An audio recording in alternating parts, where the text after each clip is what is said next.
we're excited to get out there and show them off. Yeah. How much does it mean to have, when you look at Brady Berlin back at quarterback and then 2 wide receivers in Quincy Moss and Jack Sadoff, that continuity, does that help you a little bit when you're looking at the passing game in particular, but then just all the offense all the way around? Absolutely. And Colton Chapman, another kid who returns for us, and another kid, the younger Moss kid who played in a lot of played a playoff game for us as a freshman. So we think we got a lot of nice kids on the outside perimeter, but as you go, the game is won with the guys with their hands in the dirt. So those are guys that are, again, they're all back.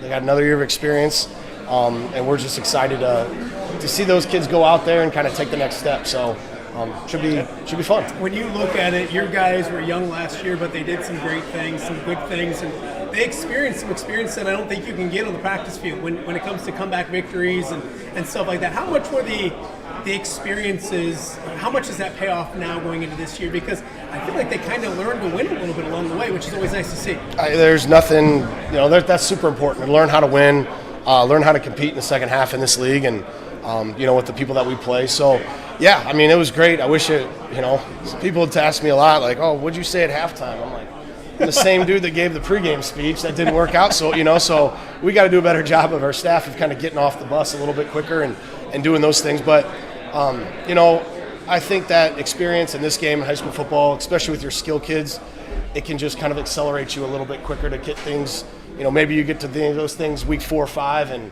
we're in them in the preseason now. So we're looking forward to it, but we still got to go out there and compete. Coach, I want to flip over to Quincy here, and we talked about wide receivers. You got a good core of wide receivers coming back this year. How much do you look at them, and what's kind of the focus this season heading in? Yeah, for us, just getting better every day. I know it's really cliche, but we, kind of similar to. I don't want to compare the teams, but like when we were in 22, we had a lot of young guys. Yep. That's kind of where we're at. We're trying to build with them.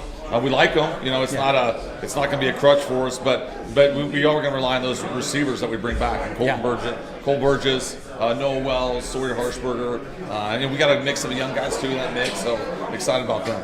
I know that we're now, a year removed, or a couple years removed from those, those really talented classes. Yeah. But I think there is a trickle-down effect, and maybe can you speak to what is the trickle-down effect to, those kids saw this success, and they watched it as freshmen and sophomores, and they know kind of what it takes and what you can do when you work together. Yeah, we put a lot of work in, and I think, that group that we graduated in 25, sometimes you think, okay, just insert plug and play, and it's always going to be like this. And those kids played a lot of snaps, and so it wasn't as easy as just plugging new guys in. But to your point, these younger guys, a couple now years removed, now they've seen it. They've had to put that work in. They couldn't rely on the heavy lifting being done by that group. So they're ready to go. And, again, along with our seniors. Our seniors going to do a great job of leading us this year, but excited about where we can go. Coach, there's another little at quarterback. And it's funny because I think a lot of people see another little and they're like, oh, wow, here we go. And I think he's a talented kid.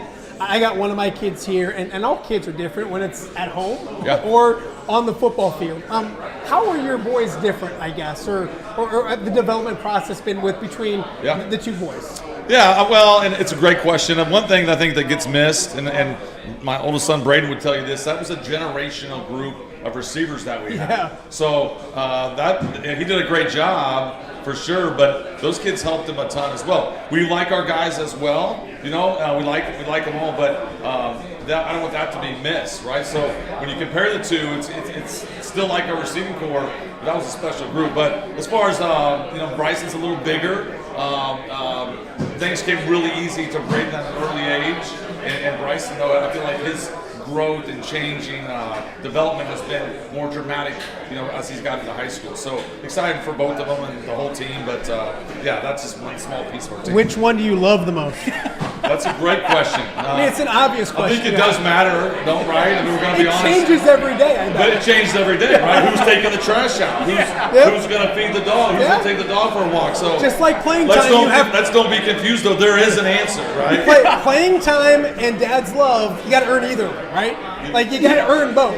You can earn them, right? Yeah, definitely. And real quick, we our first segment, some audio issues, but you guys are up here, and I know Matt Shuckman's here as well. Yes. Shuck on the Truck we got to do. Like, we love your guys' area when it comes to what they do for high school sports, and to be able to work with them has been a ton of fun. It is. And, I mean, obviously, to throw it right back, you guys do an elite job, like an awesome job. But it is a unique, awesome time to be in high school, be a high school game. Coach and I all love, right? It's different, right? It's the exposure, the attention. It's awesome, and we certainly appreciate Matt Shuckman. Our people are great. I mean, you recognize it. Talent recognizes talent, right? But definitely Shuck.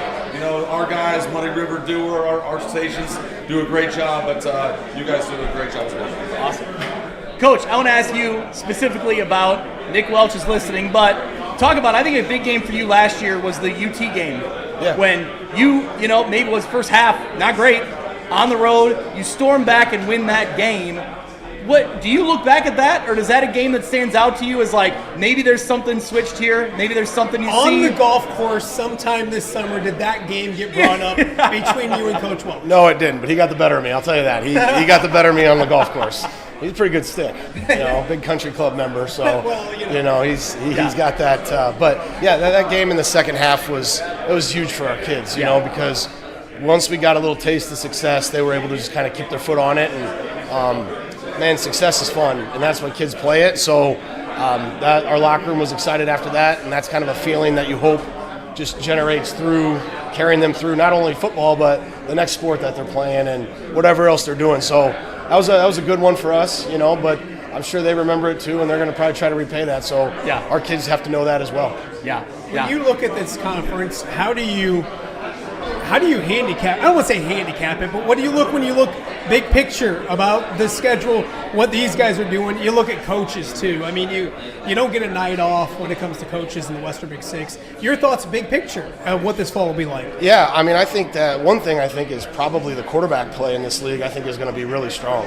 I mean, there's going to be a lot of kids that can really throw it, kind of, and run the offenses the way they're supposed to. So, I mean, I think coming after last year, what Moline did was pretty impressive, and I know they got a lot of really good players back. So, our kids, I think they're going to be able to compete in this league, and we're excited for it. But, like Coach said, he's getting older, and Nick's quarterback's back, and I mean, Geneseo, what they do offensively and defensively it's tough. I mean, it's not fun, and that's a compliment to them. So, obviously Coach Furlong's done a great job. Galesburg's getting older, Rock Island with Anthony, so it's going to be a fun league. When you say coach is getting older, do you mean like literally? I can't hear that great. Yeah, older. Yeah, no. His team, obviously his kids are, just like he said, and you saw the teams that left 2 years ago, and I think everybody in all the Western Big Six coaches are happy that those kids are all way. That was a special group, and you guys did a good job with them for sure. No, absolutely. Coach, one more for you. We talked about your wide receivers and your offense. You also feel like that strength on the defensive line will be something that will be important to you. What do you look at going into them? Yeah, like Coach said, I mean, we want to be cute and fantastic and athletic in the perimeter, but if you're not good up front, it's a silly conversation. So we like our guys up front. Bring back a 3-year starter, Jackson Moore. Some guys. Ryland Lloyd's another one that's played for 3 years for us.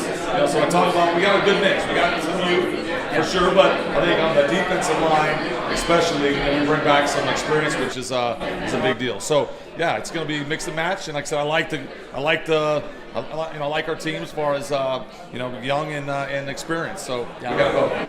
Awesome. Anything else? I think we're good. Let these guys go eat. Yeah, there you go. Go get some Godfather's Pizza. Thank you so much, both of you, for making the trip, for being here, for kicking us off, right? Kicking off the kickoff party. We love it. So, absolutely. Go ahead and throw the break, Greg. You're steering the ship. All right, we're taking a quick break here, and then we're jumping in. Nick Welch, you're on the clock, and Anthony Rome, you're on the clock, so you better get ready. You're coming up. All right, thanks a lot. We'll be back. Yep, thank you. It was awesome. All right, be honest. Are you craving Hungry Hobo again? You know, that fresh sliced meat piled high on those amazing sandwiches, hot off the grill chicken and steak, with all those delicious toppings. The biggest and best selection of baked potatoes, or simply some waffle fries dipped in cheese. Well, now that Quad City favorite is even easier to get. Download the Hungry Hobo app today. Order ahead, skip the line, and earn rewards all at the same time. There's Double Points Monday and exclusive specials as well. With 12 locations in the Quad City area, it's Hungry Hobo. Now even easier to find, but still hard to resist. Rafferty Funeral Home, dedicated to serving families in the Quad Cities since 2007. Hi, welcome. Here, come on in. An experienced staff plans each service to reflect the unique life and legacy of your loved one. Rafferty Funeral Home is proud to serve our community with dignity, respect, and compassion, helping you to celebrate your traditions and lasting memories no matter your faith, culture, or budget. Rafferty Funeral Home in Moline. Call today to discuss prearrangements.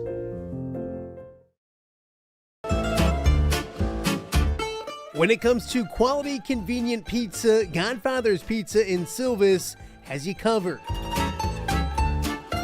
Featuring a beautiful dine-in area, delivery, and a carry-out window. Godfather's Pizza is that pizza you grew up with, not a convenience store. You see, at Godfather's Pizza, the dough is made fresh daily. That mozzarella cheese is shredded fresh and never frozen. And those toppings are abundantly piled high each and every time. Locally owned and operated since 2010, Godfather's is a huge supporter of local athletes right here in the Quad Cities. So come on by and check them out at 1211 Avenue of the Cities in Silvis. Order online at godfathers.com and reunite with that same delicious pizza you grew up with. Hello, Crawford Company. You're not gonna believe this. My air conditioning, plumbing, and electricity are all on the fritz at the same time. Well, lucky for you, we do all three. Hey, it's the Crawford guy. One call to Crawford can fix all your household problems. For heating and air conditioning, plumbing, and electrical, count on the experts at Crawford Company. Like me, the Crawford lady. And me, the Crawford guy. Bryant, whatever it takes. Check out the crowd here live at the other bar in downtown Moline. The View from the West live kickoff party, the second annual View from the West live kickoff party. We continue to roll through the Western Big Six. We got a couple new coaches up here. Well, one new coach, and then one, you're kind of like an old timer now. Feels like an old timer. Well, so Coach, we'll start with you. Obviously, the playoff appearance last year was a big deal. And you've talked about it on Dazzo's show, probably a bigger deal that you did it kind of before this new system went into place, right? No excuses. You did it. You got the 5 wins. How much, I guess, have you talked about it this offseason? But also, like, is there a balance between, like, you want to move past it and you want to, like, keep getting better, right? Well, I think, first off, no asterisks. That's the real deal, you know? Yeah. So I don't want to hear any of that. Love pulling up to the stadium every day, and on our sign, we finally added, from 2001, we've added that mark. Well, here, Coach Rome had a big part of that, so we appreciate that. What's that? Coach Rome was a part of that, so we appreciate that. Absolutely, yeah. Well, so I'll cut you off right there and just ask, like, for years, when you drove in and you saw 2001, and you thought, like, man, we're going to do something about that, what did it mean to finally see it? Like, I know it's just a physical thing, but, man, that means something. Well, it's the first thing everybody likes to talk about in the media, and now they don't talk about it anymore. Not just you. People from all over the Western Big Six, even 2.5 hours away, right? Heard a lot about UT, but they got to get it done before I believe in them. So, I'm really proud of our kids and our coaching staff from last year. It's a credit to them, but that's last year. It has no bearing on who we're going to be this year. And, the class of 2026 made an indelible mark on our program, not just on the field, but off the field. So everything that we do going forward, we appreciate them being the first, because the first is the hardest. Yeah. But from here on out, every day we got to go earn it, and we got to make those guys proud. That's what it's all about. Yeah. Let me get Nick back in a good mood after Trey made a match. Different guys this year. 16 starters, I think, gone. What have you learned about yourself during, the summer and now here as we get going in camp? Well, I think it's hard sometimes when you're just practicing against yourself, and I think, every coach, for the most part, unless you're Mike LeMay, is naturally a little bit pessimistic. But then, in our 2 joint practices that we were able to have, I was very pleased with our willing to compete. Metamora is a perennial playoff team, and they've got a lot coming back, especially up front. And then DeKalb is a big school that plays in a really tough conference, and they're always a physical team. And we held our own, and I thought we were pretty physical as well. So that was my main concern. Are we going to be a physical football team? We're always going to have guys that can play in space. But up front and being able to be tough in the box is what's going to help us continue to take steps in the right direction. And I saw that this summer, but again, it doesn't matter because there was no scoreboard on. So we got to do it, but we got to do it every day and not just when the lights turn on. Yeah. So, Coach, you were a part of that last year. You went through the experience with UT. Now fast forward to you take over a Rock Island program that they've struggled recently as well. I know we've asked you before, but now that you've kind of been through a few months of the Rock Island program, what are you taking from your lessons there and taking it to Rock Island? Yeah, I think the big thing that, spending quality time with Coach Welch, and him and I have known each other for a while, but, he puts in the daily work and, stuff that, people don't normally see, and it's, he told me when I got hired, he's like, just be ready. He's like, it's not always what it's made up to be, and and the amount of time that he had to put in, to reach that success. I had a very small piece of it. It was kind of like he laid out the plan, and it was like we just took it and ran with it, and we all had our individual roles. But that's kind of what we tried to carry over to Rock Island. Is like, hey, it's a daily process. We really had to change the day-to-day process to reach our standard. Whether from coaches to players, and it was a grind to get through the summer and really change that. But, all of our coaches and all of our players really embraced it, and that was really cool to see. Yeah. Well, talk a little bit about kind of what you got coming in and what your roster looks like and what you're excited about. What are the strengths? Yeah, I think for us, we've had a really good summer as far as reestablishing that we're going to run the ball. I love Coach Welch's hat because it's a mantra that a lot of coaches, especially in our league, like to live by. And honestly, if you're not able to run the ball on the offensive side or stop the run on the defensive side, you're probably not going to fare very well in our conference. Yeah. Like, you got to be able to control the clock some, and you got to have some explosive plays. But we've done a really good job over the summer of just reestablishing, and having an identity on both sides of the ball. I think that's one of the most crucial things, and a lot of guys have really stepped up for those roles. So to reference the hat, says run the damn ball. You got to replace a pretty good damn running back in Isaiah Navarrete, but you got some guys. So tell me about what you're excited about here and kind of taking that next step. Well, Leo has been Isaiah's backup the last 2 years. So Leo Sims. Sims been the guy, on the defensive side of the ball, and he will continue to be the guy on the defensive side of the ball. But as a senior, he's going to have to do both. And then Javon McDowell, who's a second-team All-Conference player, as a sophomore last year. Unfortunately, he had a club on his hand all year, so we never got to see him play offense. Yeah. Well, he'll be 1B, just like Leo was to Isaiah. Those two, and then we've got some younger guys that had a lot of success at the lower levels. Anthony Brooks was our starting JV running back last year, and he's a big kid.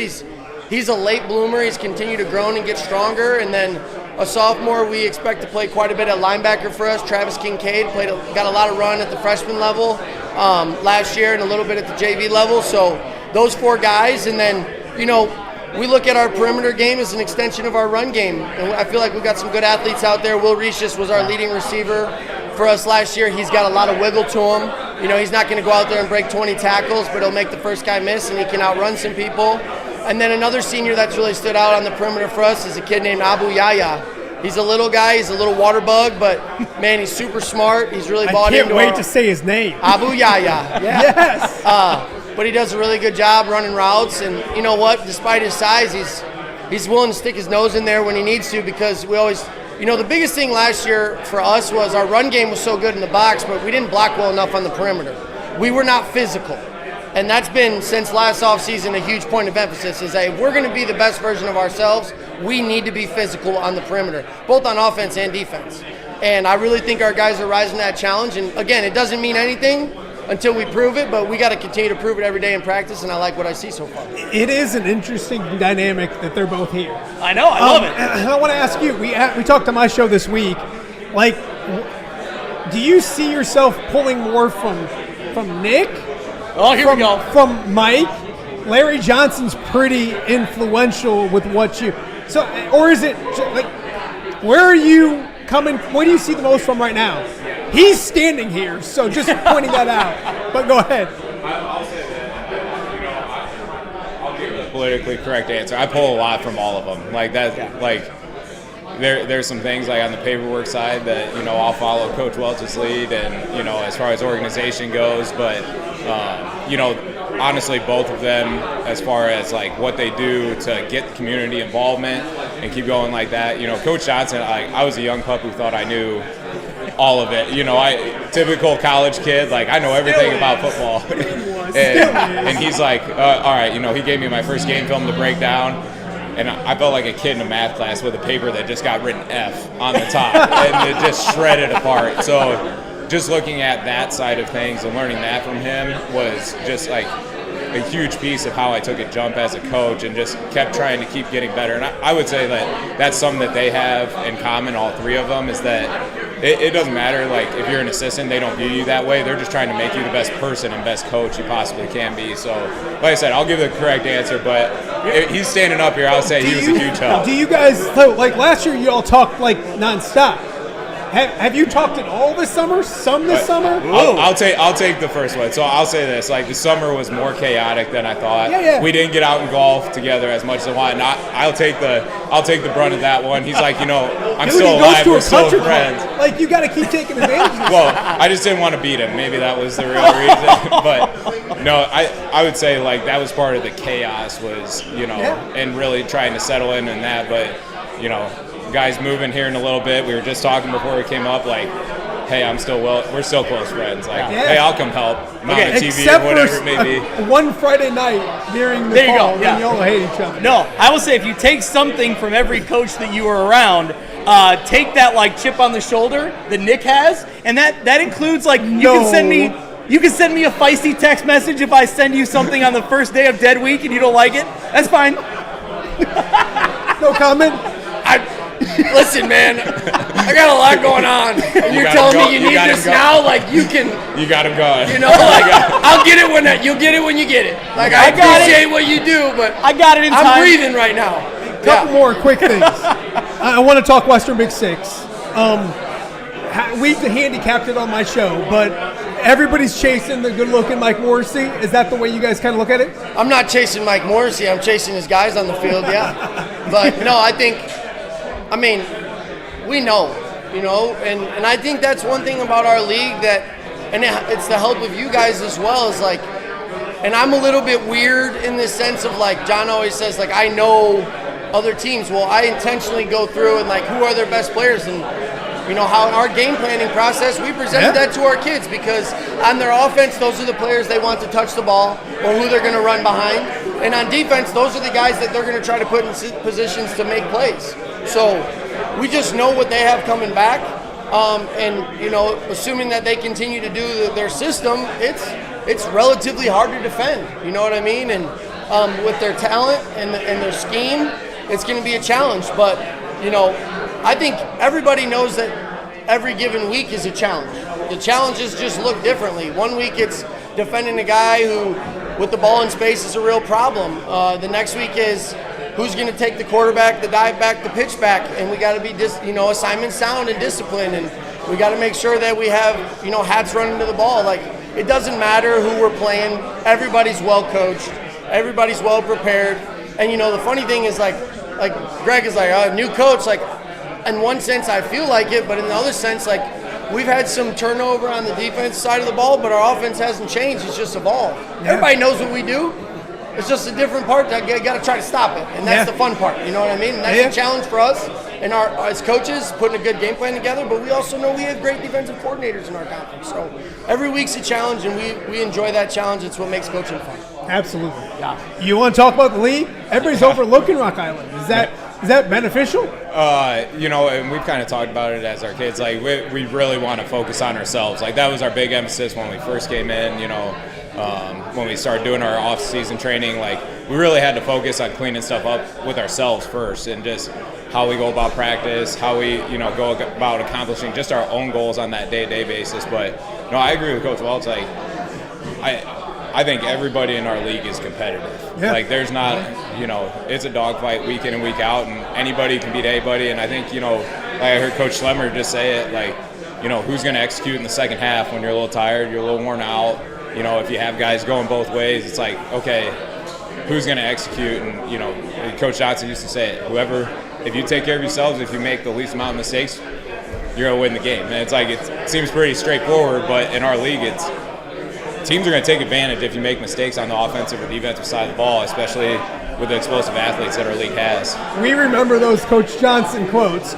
We do what we do. We're not going to reinvent the wheel. Like, those are like Larry Johnson sound bites for every preview we did. Absolutely. While he was the coach there. And I appreciate that. Like, it is. I do got to point out, somebody just no-showed at my dad's golf outing this year, and somebody won the whole thing. Whoa! Somebody's team won the. How? I thought he sucked at golf. Did he cheat? He obviously found better players. Hey, and I've said that. I'm smart about who I picked to come play with me, but I contributed that day. And you know what? I cannot wait to play next year because I know this. I don't think you get to go coach in the Shrine game back-to-back weeks. I think my wife might murder me if I did that. I think she'd rather have me coming back in the state of mind that I will be coming back from in that golf outing than me going for 5 whole days. What's that state of mind? Just happy. I'm not going to say, but I think you know. Happy. Yeah. Everybody's and then I can't wait to get that trophy. I'm not throwing shade at Nick because Nick's been there several times. Several times. There's a good-looking coach in the Quad Cities that doesn't like my dad and the memory of my dad. I don't know why, but we'll talk to him a little bit. Yeah. He's cutting a wrestling promo about going back to your golf outing here. He's ready to roll. Let's go. He's coming back with a vengeance. Loaded team. Yeah, absolutely. All right. Well, there we go. Thank you so much, Nick Welch, Anthony Rome. Good luck this season. I agree. I think the parity in this conference is great. I think the coaching in this conference, I'm being honest. I think it's great. I think that it's a lot of really prepared coaches. It makes it a lot of fun for us. So thank you. Thanks for filling out that form. I appreciate it. I got it done the next day. I know you did. Yeah. We have in this conference is second to none, and I can say that because I grew up in the suburbs. Awesome. All they care about is professional sports and Division I athletics. Yeah. You guys care about high school athletes. Our kids are lucky to have you. Awesome. I love to hear it. Honestly, that's great. Well, guys, thanks a lot. We got a lot more to get to coming up. Who's next? Next, we got if Moline is here, if Mark Carey is here, Morrissey's out hobnobbing. He's shaking hands and kissing babies, but shaving his legs. If we could get Morrissey up here. He said shaving his legs, just in case. That was Nick Welch saying shave. We got a lot more to get to. The other bar in Moline is packed. If you're watching this right now, we're doing this till about 6:30. Yep. Let's be honest, Greg. We're probably going to be doing this till about 7. We're already running long, so let's go. Come on down, join us. We got a lot more to get to. You are watching the View from the West kickoff party. We'll be back right after this. Don't you dare go away. Awesome. There we go. This episode of View from the West. All right, Moline is up next. Simulation Sports. In addition to golf simulators and batting cages, Simulation Sports provides golf club repair, custom fittings for driver shafts, and even private lessons for golf, baseball, and softball. Whether you're looking for a fun group activity or want to fine-tune your skills and equipment, Simulation Sports has something for everyone. Visit their facility at 400 South Main Street in Monmouth, Illinois, or go to thesimulationsports.com to start playing today. Shouldn't financial advice focus on you? I can help you plan for your financial future, from protection to saving to retirement. I'm Nate Neighbor, your Modern Woodman representative. Call me at 309-233-2656 or find me on the Modern Woodman website. Get to know your local Modern Woodman representative to plan for your financial future and learn about valuable member benefits. Modern Woodman of America. Touching lives, securing futures. Securities offered through MWA Financial Services, Inc., a wholly owned subsidiary of Modern Woodman of America. The View from the West Player of the Week is brought to you by Breedlove Sporting Goods, Western Illinois' premier sporting goods store for uniforms, apparel, equipment, awards, and online team stores. They offer name brands such as Adidas, Under Armour, and Nike, and are extremely responsive with any inquiries. With a primary focus on the western side of the state of Illinois, Breedlove Sporting Goods is the fastest way to outfit your team. You can check them out on Facebook or at breedlovesports.com. Hey there, local high school football fans. This is Sean Considine, a Byron Tiger and Iowa Hawkeye alumni and now an LPL financial advisor. I'm passionate about high school football because it's the purest form of the game where communities come together. You can find me in my Byron office most days until I run off to football practice. I'm happy to talk about football or the markets. I'll leave that up to you. I want to wish everyone across Illinois a safe, successful high school football season. Securities and advisory services offered through LPL Financial, a registered investment advisor, member FINRA SIPC.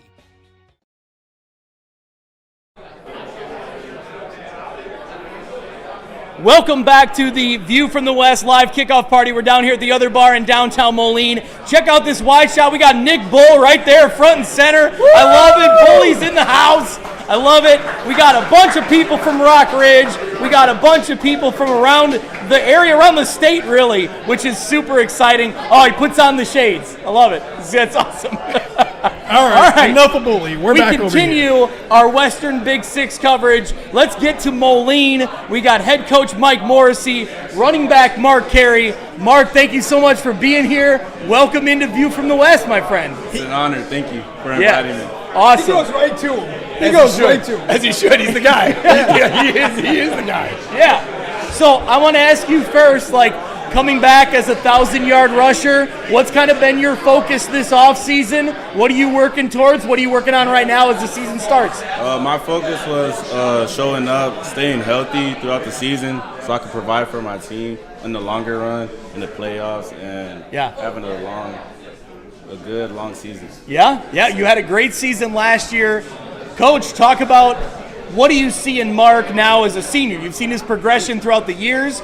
He was an impact player a year ago. Yeah. One of those guys that, when I'm there shooting highlights, you just see it and think, oh, man, that's a different level. There's just moves or different things that happen, and it's great. Well, there's a reason why he's going to be a 3-year starter for us and why he's going to be starting on the defensive side of the ball this year as well. He's very dynamic. Obviously, when the ball's in his hands, his shiftiness and his breakaway speed, his ability to catch a punt and take it back for a touchdown he did last year. So he's also a dangerous return guy. Mark is just so talented in a lot of different ways, and the sky's the limit. He's arguably the best player in our conference this year from a talent standpoint, and somebody that'll be contributing on both sides of the ball, and somebody that we obviously have super high expectations, and he's going to fulfill those without question, just because that's who he is. I got to ask Mark, because pretend he can't hear you. What's this guy like to play for? Is it miserable? You guys hate it, or talk about him as a coach? Oh my God. No, he's a great coach. He'll get on you, make sure you're on the right track, and he's just there for you whenever you need it too. So it's really good to have a coach like that. How excited are you, Mark, for this offense? Obviously, we hear about you, but we know Kaysen calling the shots, having more experience, the weapons around you guys. How fun can this offense be in general? What's your favorite part about the guys around you and what you guys can do in an offense? Our offense, I feel like our offense is going to be really good this year. We're kind of everywhere. We can throw the ball, we can run the ball. We have offensive linemen we can trust. Even though we lost a couple key players, they're there to fill in the spots. And I think our offense could be really good this year. Absolutely. Yeah. So Coach said when he got started that this will be the most he's heard you talking for. And he's doing great. He's doing outstanding. I knew he would. He does everything great. That's my point. Coach, you can leave. We're good. No, we talked about this guy, but I want to talk about that offense. And obviously, we spoke this week on my show. Speed is just different. What is it about having that, not just his speed, but several guys, it sounds like, that can take it to the house at any time? We're very fortunate to have that group right now. We have a bunch of guys that if they have the ball in their hands offensively, they could break a 50, 60-yard run and not get caught. Previously, we've always had maybe a couple guys or maybe 3 guys. I think right now we have 6 or 7 that could do it at any point. So having that type of depth and speed in the backfield or at the receiver position it's fun to play with. You can kind of do some different things schematically and try some different ways to get them the ball, and then on the flip side, a lot of those guys will be contributors on the defensive side. So now all of a sudden we're a little bit faster in the secondary, we're a little bit faster in the linebacker position. I think our defensive line will be quick again, maybe not as big as we were a year ago, but definitely athletic, and they bend well and they move well and they're quick. So we'll rely on that a lot more than what we have previously. But it's I mean, there's no substitute for it. You know, you're excited to have it, and these guys definitely have it. Absolutely. Mark, talk about, as your senior year, how excited are you? This team has had success, but how excited are you to try to take that next step and, obviously win the conference, win a playoff game, win 2 playoff games, and kind of make a move, up in 7A? Yeah, I feel like senior year, I feel like if it's any group to do it, it's this group. We are really talented, and we have a lot of good players. Yeah. So that's a good question. Mike, why can't you guys win a couple more games in the postseason? What's wrong with you? Well, Matt, see how you got the question and it was nice? I'm just going to cut right to it. Why can't you win more? My therapist tells me it's not my... No, I'm kidding. I'm kidding. But no, in all seriousness, I mean that's always the goal, obviously. And we've been very close many times. But, it's not something that we sit there and dwell on. We've had a bunch of really good games in those second-round games, and they just haven't gone our way. So, you just got to keep doing the things that we're worried about, the things that we can control, trying to prepare these guys to be the best they can be and represent our school and our program and our community the right way. No, absolutely. And that's always the biggest goal. And it's hard. Like, it's not like... It is. I mean, the draw is huge. At the draw. You know what I mean? Like, that's big. Like you have to match up with the team. Yeah. Like that's very important. It's very important. 7A football in Illinois is pretty good. I've heard. I want to talk about your staff real quick. Yeah. Because I look out, I see Chip Filler, and you're coaching yours. We broke the news on Friday that Kevin Gorgel's back. Correct. He can stay away. Nope. Talk about your staff because obviously the pretty face gets most of the pub, but those ugly guys on your staff. Oh my good. gosh! Like our coaching staff, just as a unit, is so close. And we're all on the same page. I think that's what makes it unique. Like there's not different levels of like we should be doing this, we should be doing that. Like we'll have our family quarrels like anybody else, but at the end of the day, when we walk out of the room, we're all on the same page. We all want the same thing for our kids, and we've been lucky to keep this group pretty much intact for the most part. Like we did lose a couple guys last year, but I mean that was just retirement and things like that, and that's going to happen. So we've got a great staff, really from all the way. From the varsity level down to our junior maroons with Brad Hines and everything he does with them. We're very fortunate to have great people in our community that want our kids to be successful. Absolutely. Have you as coaches, maybe you don't talk about it to the players, but have you talked about the new playoff structure and maybe how important it is to you want the bye? Never talk about it. I know. We talk about it all the time.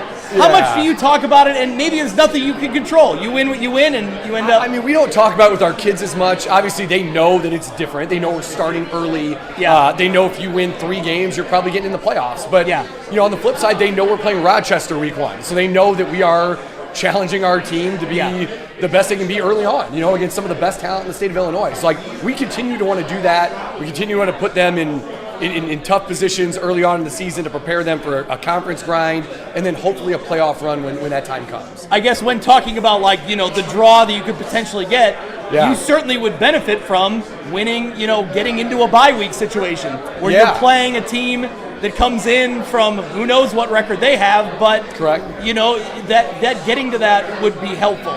You know what? Yes and no. So yes, it gives you some time to take get healthy and those types of things. But on the flip side, the people that I've talked with, it's like, okay, so do you want to end up with maybe like a 3-6 Marist team that snuck in because they lost to Mount Carmel, Loyola, Brother Rice, whoever, and they get in at 3-6, and now that's your reward? After that, I mean, that's no joke. So I do think when this whole thing came out, the silver lining for me was that you get to play games that maybe you wouldn't have played before with scheduling a Rochester, scheduling teams that are going to be really good games, early in the season. But on the other side, the beneficiaries of this, I believe, are probably some Catholic League schools, some schools like that are going to get in the playoffs that have a really talented roster, but maybe they had some injuries or lost some games during the regular season that were against also really high-quality teams. So, I hate to tell you, you're going to see it more at 7A than almost anybody else in this room. Right there. 7A is the gauntlet for that stuff. Yeah. So, when you got St. Rita's and Brother Rice and maybe Fenwick if they get moved up and all those schools, they're going to maybe struggle throughout their conference play because that conference is brutal. But when they show up somewhere else, I mean, they're extremely talented, and you got to prep for it, man. I do want to talk about Rochester a second, but I want to start with you, Mark, because Rochester's coming to town. I'm an old guy. I don't like Rochester. They beat the Pioneers way too much. What do you know about Rochester? And when you see a game on that schedule that says Rochester, how much do you players know about the tradition, the state championships, how big a matchup that is week 1? I mean, our coach tells us every practice they're good. They're going to have guys going both ways, and they're not going to want to stop fighting. So we just got to bring our A game, be ready to play both sides of the ball, getting tired, and they're going to be good. So we're gonna have to prepare for that. And you guys love this. Like, I know sure. I joke with some of people that, like, man, your AD must hate you. But, like, you want competition like this to test yourselves. Yeah, we try to do this every year. I mean, this is the whole point. Like, we try to get games early on. They're going to be challenging, whether it's Rockwood Summit or Bennett Academy or St. Lawrence or like these games, like Sycamore. Like, this is what we want. This is what we want to challenge our kids so they know what else is out there. You know, and then early on, it gives me a chance to play some scout team quarterback so I can kind of try to relive the glory days and put Mark to work here and there in the secondary. Although I will say, okay, so I ran my mouth to Mark a little bit last week in practice. Right? Literally was like, I'm coming for you, Mark, blah, blah, blah. The next play, he got me. So I want to hear his. He got me. I want to hear his side. And then I had to hear about it from everybody. What happened? All right, so he got a completion, and it was like down the middle or something, and he's like, I'm coming for you, Mark. I'm coming for you. So I'm like, I'm already knowing he's gonna throw it to my side. So I'm ready. I'm waiting for it, and it's like perfect opportunity. I get it and I pick it off. There you go. Hand the ball back to him. And then what did you say? Anything? Yeah, I was like, here's your ball, Coach Morris.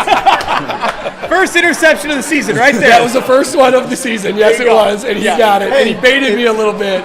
He baited me, and then he dropped. I'm like, okay, fair enough. It was nice. It was a good play. It was a good play. All right. No, anything else? I just want to talk big picture-wise. Yeah. And maybe both of you guys. People think you guys are going to be really good. And there's predictions and expectations. How much do you guys hear that? How much do you guys care about maybe the outsiders outside your program talking about how good you guys are going to be?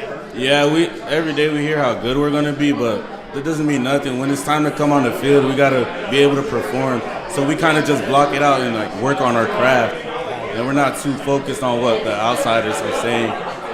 Do you like having the target on your back? I mean, it's one way or the other, right? Yeah. So I mean, to be honest, like we don't talk about it either way. Like we don't talk about the fact that we were conference champions last year because that was last year. So we've just moved on to what our goals are now, and that's to try to compete for a state championship and a conference championship and make the playoffs and make a run and have the best season that we can have with this group of guys. Like that's pretty much what we do every year. We don't dwell on what we've accomplished because then you start to fall off a little bit and some things start to get in the way and the ego gets a little bit big and like you don't want that. So and the reality is it's about them. It's their chapter now. It's this group's chapter in Mulligan football history, and we want to focus on that and give that all the attention we can to make it special, for those guys. What'd you think of his answer? That's the most I've heard him talking for. No, but the last one about the expectations. That's what you want. It is perfect. And that is exactly you don't listen to what everybody else is saying. It's about us and what we talk about and what we're trying to accomplish. And the high praise is awesome and it's deserving for a lot of these guys. But we don't. Our culture is not that, and obviously Mark's a great example of that with his response to that today. To clarify, he wants you guys all watching and listening to View from the West. There you go. Just don't buy up in the hype, right? Yeah. Keep watching.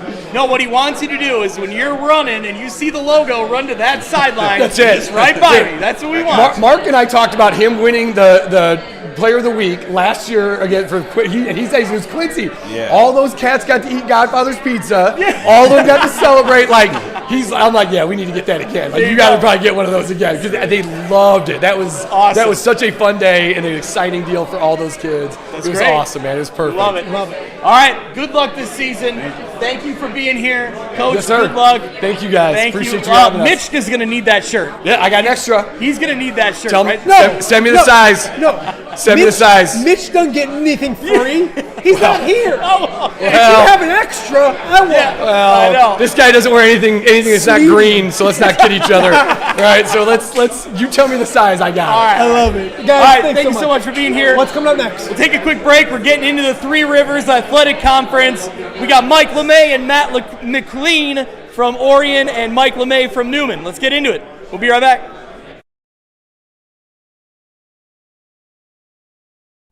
Hello, Dan Pearson here of FCA. Our team is thrilled to support Off the Air with our good friend Matt Randazzo.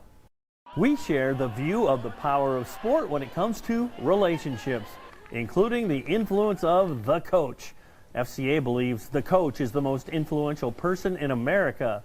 Matt celebrates local coaches and athletes. His content is informational, insightful, and inspirational. Our Fellowship of Christian Athlete team loves partnering with Off the Air with Matt Randazzo while we engage, equip, and empower coaches and athletes in our 23 counties. FCA, the heart and soul in sports. View from the West, the podcast covering Illinois high school football. It's going to be a hard-hitting game. It's going to be great football. Weekly analysis and reaction from around the western side of the state of Illinois. This is the game we had circled when the year started. Follow along on YouTube and subscribe wherever you listen to podcasts. It's big-time football out there tonight, and I know we can play big-time football. View from the West. We got you covered.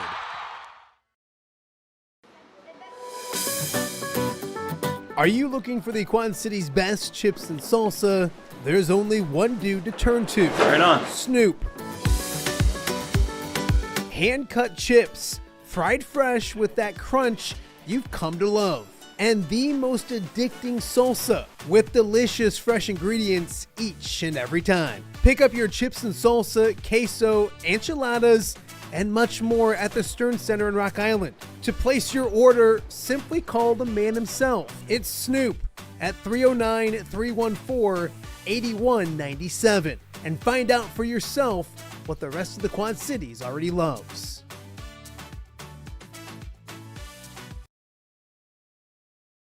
Welcome back to the View from the West live kickoff party downtown Moline. Hey, everybody give a wave. You're on TV. Here we go. They're so excited. I don't know if we can see it on the camera, but Dan Pearson's in the house. Dan Pearson's in the house. Everybody give Dan a round. Yeah. And we joke about this. No, we joke about this. This would not exist without Dan Pearson. Right. That's not a joke. I'm not trying to fill feet. This is part of. Shush! I can't hear you. But this is part of. This is the big reason why right there is he gave us the sickness, Greg. Leave it up. So Dan Pearson is here, and we also know that Mitch Stormer is listening. So if everybody gives a good hi, Mitch. Everybody say hi to Mitch. 1, 2, 3. Hi, Mitch. There we go. Mitch is listening. Yep. So, but I'm not joking. I'm not joking. Like this. He gave us the sickness. Yeah. Like Dan Pearson gave us the sickness. I think Welch is making fun of me. I think it's what's happening. What's he saying? Yeah. I don't know. All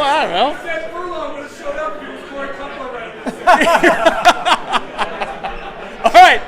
Hey, we have Abby from Breedlove's here. This shirt is being sold right now in the back. Go get yourself one of these View from the West Tecmo Bowl shirts. And we have hats. Okay, so this hat, we're doing a drawing right now. We're going to give away a hat. Let's go. Dazzle, draw it out. Have Coach LeMay. Coach LeMay, draw a name out of the hat. Here we go. It's me. I want one of those hats. Who gets the View from the West hat? Oh, Chase Swigan. Chase Swigan. Front and center. Come on up. He got here. He can catch. Oh, jeez. That's there you go. Christy caught it. She I meant to throw it to her. There we go. Looks great. Looks great. All right, awesome. So here we go. Let's get into the Three Rivers Athletic Conference. Head coach Mike LeMay, thanks for being here. Thanks for making the trip. And Schlemmer made you drive? What's up with that? It was a quick drive over here, but it's great to be here. Thanks for having us and letting us come on here. But So I guess start with, when we look at predictions and we look at coaches' polls and media polls, you guys are right there. Yeah. It's either one or two. It's you or Rock Ridge. So talk about kind of what you like about your squad coming in here. Kind of talk about your guys and what you like here. We got a big senior class, a lot of guys that played a lot of reps. I know you guys talked about that, and that's what I gave you, but they've really made a lot of progress this summer. I'm really looking forward to seeing what they do this season and coming out. And they know it's like any senior. It's their last run, and they really want it. They poured a lot into it, and I'm excited to see this group and how they've been leading. It's a you can tell they're special and how tight they are, and seeing how many numbers we have with that, it matters a lot. So I know, Coach, we talk about experience all the time, and it's important, but it's also not just games played, but games won that maybe helps. Kind of talk about that, because your program, you got guys back that haven't just played, but they've won games. How important is the culture that it was long before you? We know that, but how important is that culture? Because winning sure helps. Doesn't it? Winning does help a lot, and we always talk about it shouldn't matter what you do on the scoreboard and so forth, but when you get those wins and you get those close games, it really solidifies what you're trying to do, and the kids really thrive off of those environments and being in it. And we've been in a lot of those games in our conference, which have been exceptional, and those guys having those games under their belt have really helped a lot, and building that confidence and knowing you can do it, and week in and week out you're ready to go. It's awesome, and it's definitely helped our numbers. We were at 44 last year, and now we're going to be at 51. So it's kids want to be a part of it, and that's all you're asking for. I know, you've diversified the offense a little bit when you've been there, but looking at your kind of roster makeup this year, you have Matthew Blackert, and man, if you go back, it seems like that's a guy you could plug into any Newman team going back 20 years. He's kind of that typical proto running back for Newman, right? Oh yeah, he has worked so hard too. He put on weight with his speed, and we were kind of joking about it because he was whatever poundage, but he's like, oh man, I already lost 10 pounds over the first 2 days of practice going back to Wednesday, Thursday, but he's looked the part and being able to move him in and out of different spots. But he's a bell cow, no doubt, and he is the epitome of what a Newman running back, fullback would be, and we're excited to see him go this senior year and get after it. So. Well, then talk about pairing him with Rylan Alvarado, who's, a track speedster, does some really good work on the football field. That's a good kind of duo because they kind of complement each other pretty well. Yeah, he's been great. Having him come over, he played with all those guys back in 8th grade, junior tackle football, and ran track with them, so they're really close to begin with. And then they made the transition over, and it's been good, and trying to learn some stuff as it goes, but he understands what he's doing now, and you can see it this summer, the different speed when you have that confidence and knowing what you're doing. And the other part of it is like, it's not just those two. We got 4 other guys that can run the ball, and they're putting the work in the weight room, like Aiden Gutierrez, Jackson Graham, Parker Stroman, Tim Pelote. It's good to have these bodies that are ready to go and go fast. So it's interchangeable, and week in, week out. You look at the grind ahead. I want to talk about the calendar, the structure. Things are different. You guys started early. I think you can clinch a playoff spot by the end of August if you do what you're supposed to do. Thoughts? I know people weighed in that don't like it. There's been a few that like. Your thoughts on the new calendar and how things go? And do you talk to your guys about it, or do you just focus on football? It was tough this summer. It kind of forced your hand to try to do some stuff in June. You don't have all your coaches there, so you try to squeeze as much as you can in July, and it was a gauntlet, no doubt, trying to make sure we're up to speed. I would prefer that we were starting tomorrow so they had more time off. I'm a big proponent of, I know I need the break in the summer. Daddy daycare is almost over, so I know if my kids are watching, this week's it, and then you're back to school, which I'm excited about. But balancing that's been tough. They've been coming with me to practices, and I look at it as it would have been nice to have our kids have the time off, our coaches have the time off. But once we started Wednesday, it's no joke. It's football season. We're all excited, and everybody's ready to go. So, real quick, there's a possibility of a bye week for everybody. I think in the NFL it might be different. I don't know what high school coaches think. Do you like a possibility of taking a week off, or do you want to, when you're playing really good football, keep playing football? I'm exactly that. I think if you got the momentum, you want to keep going. You're used to doing it all season as it is, so why would you want to stop? The flip side of it is if you have some injuries, it might give you a chance to rest up a little bit.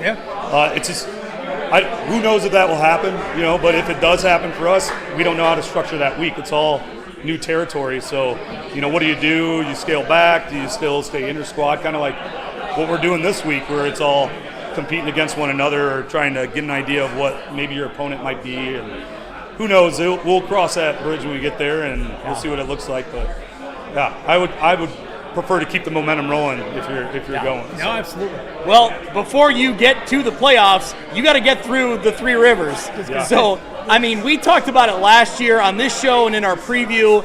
The track rock is so tight-knit. I mean, so like the parity is so close. And from the top to the bottom, there's not an off week. There's really not. I mean, there's a lot of good football teams all the way down the list. And I think a lot of conferences try to say that, but this is really tough. What do your coaches talk about? What have you looked at about this, kind of rundown you got coming in this year? Yeah, I mean, naturally you go right to Rock Ridge, and I'm sitting here looking at the Schlagens and Coach Graves. I'm like, he was talking with him earlier. Yeah, I know. I was trying to get as much as I can. It's not too late. You're exactly right. Every week, last week, it was a dogfight, and being prepared is a big part of it. And we know we had a target on our back going into this last year. And we had gotten in that Rock Ridge game, and it was a great game, and it was one you'd want to be at and everything. We just came on the opposite side that we'd like to be on, but part of it is it's not just them. We went down to Riverdale, and I got to know Coach Derricks this summer when I went up to the Shriner All-Star game and coached with him. And I mean, the more you get to know these coaches, you realize how great they are and the message they're sending to the kids. And it's like you got quality football teams across the board, and it makes it fun getting into a regular season where every game matters and getting after it that way. It's a lot of fun. I'm pumped to be a part of our conference and see these games matter all the time. And our kids, they know what they mean to them, and they know which ones they've got circled and what they want to do too. It's funny you brought up the Shriners. I want to talk about that because so much of our area was represented, and going there and doing that. Guy Derricks was going to be here. NIL got in the way. He wanted too much money, so Guy wasn't able to make it. It's unfortunate. Come on, Guy.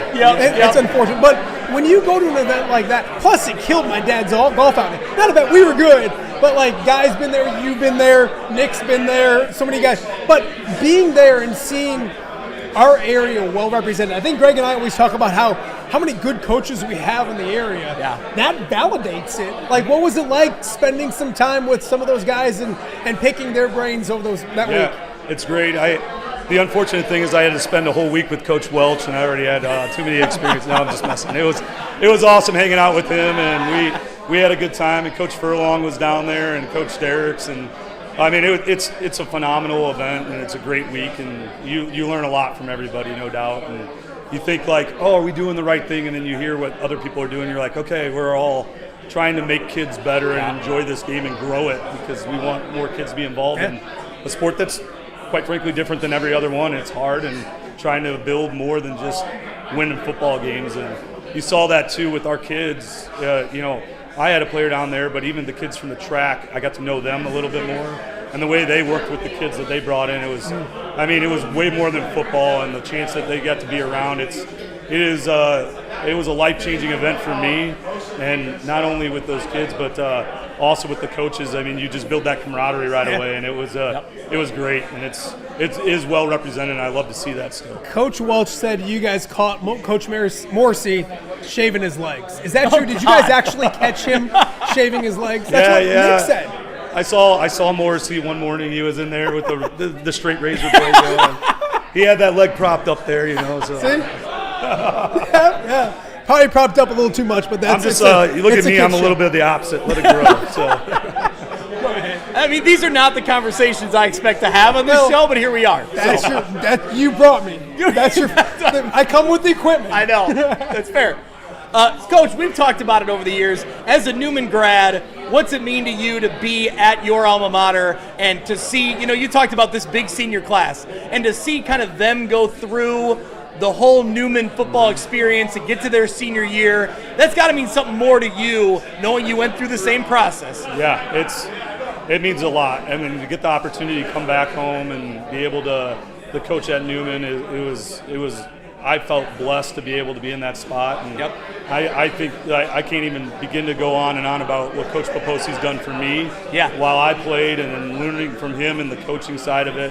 Heck, he still comes around and he just stands there, and love it. And I love the little comments, and the kids know like Iron Mike's coming down, and this is it. This is what it's going to be. But it's great. Those things that I learned when I was a part of it carried through in my life, and I know that's like it's part of our tradition too, is that you carry on for those that carried on before you, and Yeah. I want to pass that on to our kids and make them understand it's more than just football. You know, you're a part of a legacy, a tradition that's beyond you, and you're doing it for everybody that's ever worn this jersey or has been in this school. And I would be mad at myself if I let that get away, and that's the best thing about it is getting a chance to build on that a little bit, maybe tweak it, you know, with the new nuances and showing them that. But that's never going to go away. It's always Newman, and I'm blessed to be in that spot and be able to do that without him. So. Shout out to Coach Brandon Kretzmer. We're going to talk about Western Illinois in a minute here, but he's down at Western doing great, and he was kind of a key pin in the after Poposi left and getting into the new look Newman. So I think shout out to him. Influential in getting a young man behind you. That's what I mean. We're going to talk about that in a minute here. So did you ask Kretzmer if he could come early, like now? Yeah. Did you ask hey, you should have Chase come play now? Yep. You should early enrollee. He should forgo his senior year and get right into or Western. Schedule a camp for your game. You know, like a mandatory camp that you got to go to. I mean that might be a little bit like him being at Newman. Those years, it might be helpful to maybe say, hey, you got to have them down there for that weekend. It's really important. So. It's just you want a scholarship, buddy. You got to go. You got to go. So, hey, we appreciate you doing this. Yeah, awesome. Thank you guys so much. Appreciate it. Thank you so much for being here. Good luck this season. Thanks for making the trip. Thanks for driving Schlemmer here, you know. Are you still kicking his butt in golf or no? It went back and forth this summer, but he got the best of me on a couple rounds. But we finished our last game that we play on Wednesdays, and I happen to be on the winning side of that one, so it doesn't matter how the match goes. My score got the win, so that's yes. Coming back next year for my dad's outing. Oh, that's the plan. Absolutely. I love that it. That was a blast doing that. Thanks, brother. We always got to plug the golf outing. I got to. Yeah, you got to. All right. And Morrissey already left. He got out without getting the tunnel action this year. So appreciate you, Coach. All right, thanks a lot, Coach. We'll take a quick break here. We'll get into Rock Ridge. We talked a little bit about him here. Let's get into Rock Ridge. We got Cullen Schweigen and head coach Sam Graves in the house. Let's bring them on up. We'll be right back.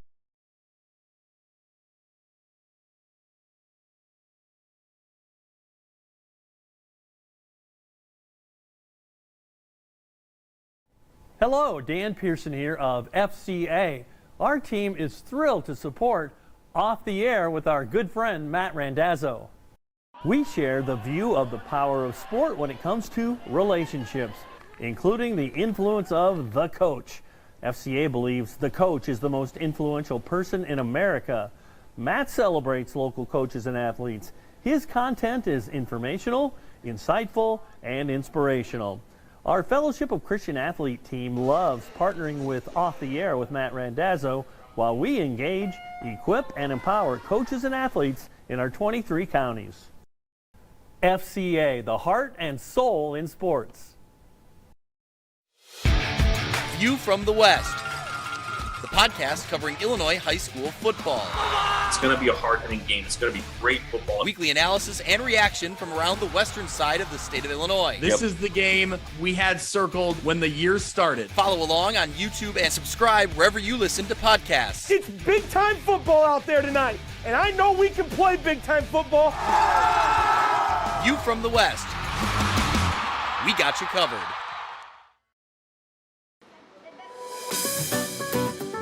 Are you looking for the Quad City's best chips and salsa? There's only one dude to turn to. Right on. Snoop.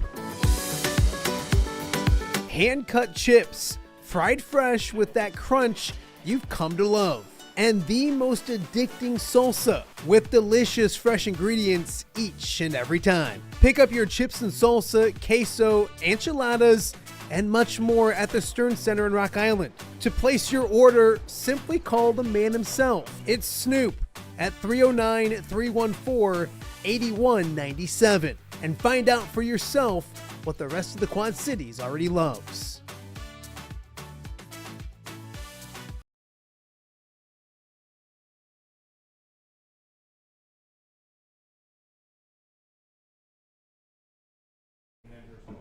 Welcome back to the other bar, downtown Moline, the View from the West kickoff party, the second annual edition.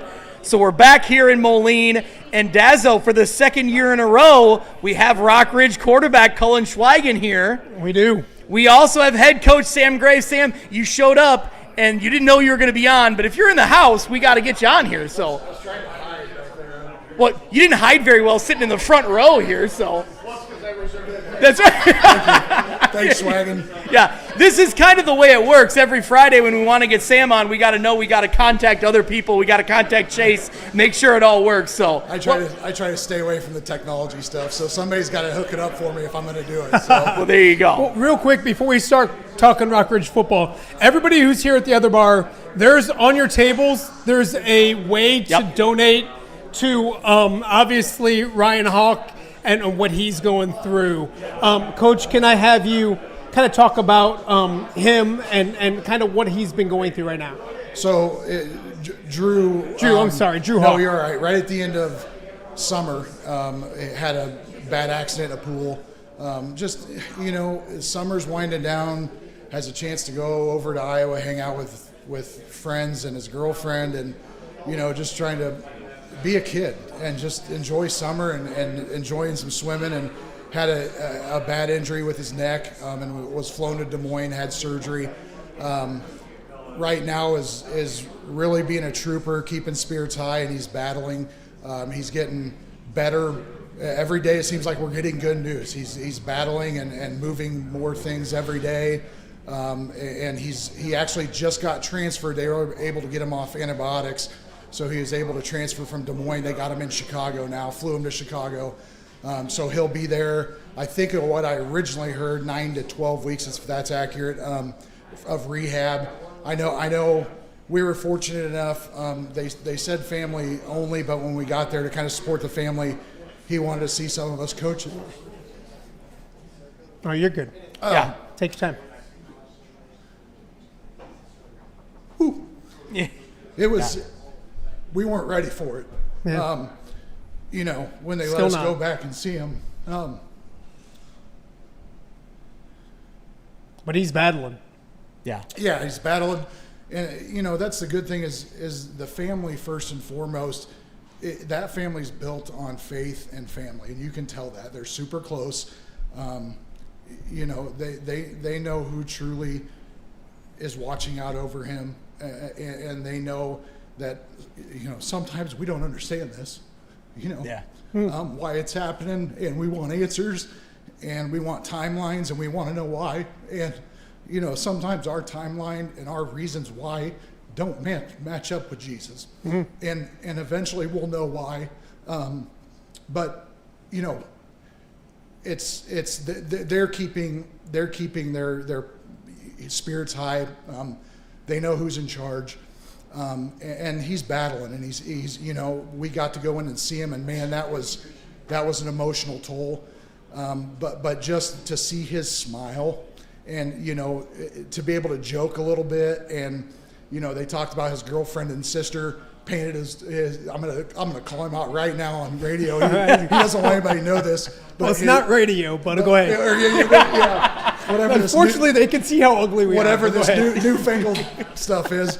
But his girlfriend and sister got to paint his toenails, and he's joking. He's like I couldn't do anything about it if I tried. So he's keeping a really good attitude and just fighting and getting better every day. And his goal, he wants to be, even if it's in a wheelchair, he wants to be at a football game by the end of the year, and we know he's going to do that. So we're looking forward to seeing him again. And it's just emotional because it's emotional to any kid. But the family, the kid. He's such a hard worker, such a great attitude. I know for a lot of us coaches, that kid held a special place in our heart anyway. And then again, it's just some of those feelings and thoughts you battle, like why to such a good person, and you really have to trust it, and you really have to dig down deep and say, oh, okay, we don't know why, but we're trusting in you. So, I know I'm probably rambling, but man, the kid's a great kid, and really battling. Family's got good spirits, but you can't imagine. It's an emotional toll. They got a daughter who's going to Florida Atlantic, correct? Down in Florida, so she's a freshman. So in the middle of all this, they're getting ready to send their daughter down south to Florida. They have another young one who is in elementary school. I mean, imagine just the not understanding there. Yeah. So, And quickly to Cullen too, like it puts football in perspective a little bit, doesn't it? Yeah, it makes you realize, like, you know, every day is not guaranteed for sure. Like, you just got to take it one day at a time, and just live life a little bit and be smart and be safe and make good choices. Yeah, no, absolutely. And so that's why if you guys are out here at the other bar, if you look at those, there's a Venmo. Obviously, it's expensive, and it's going to continue to get expensive. And so if you can help the family out and people watching at home any way possible, Rock Ridge community is doing a great job putting things together to help raise money. But this isn't just a Rock Ridge thing. And I think that's the beauty of what we get to do.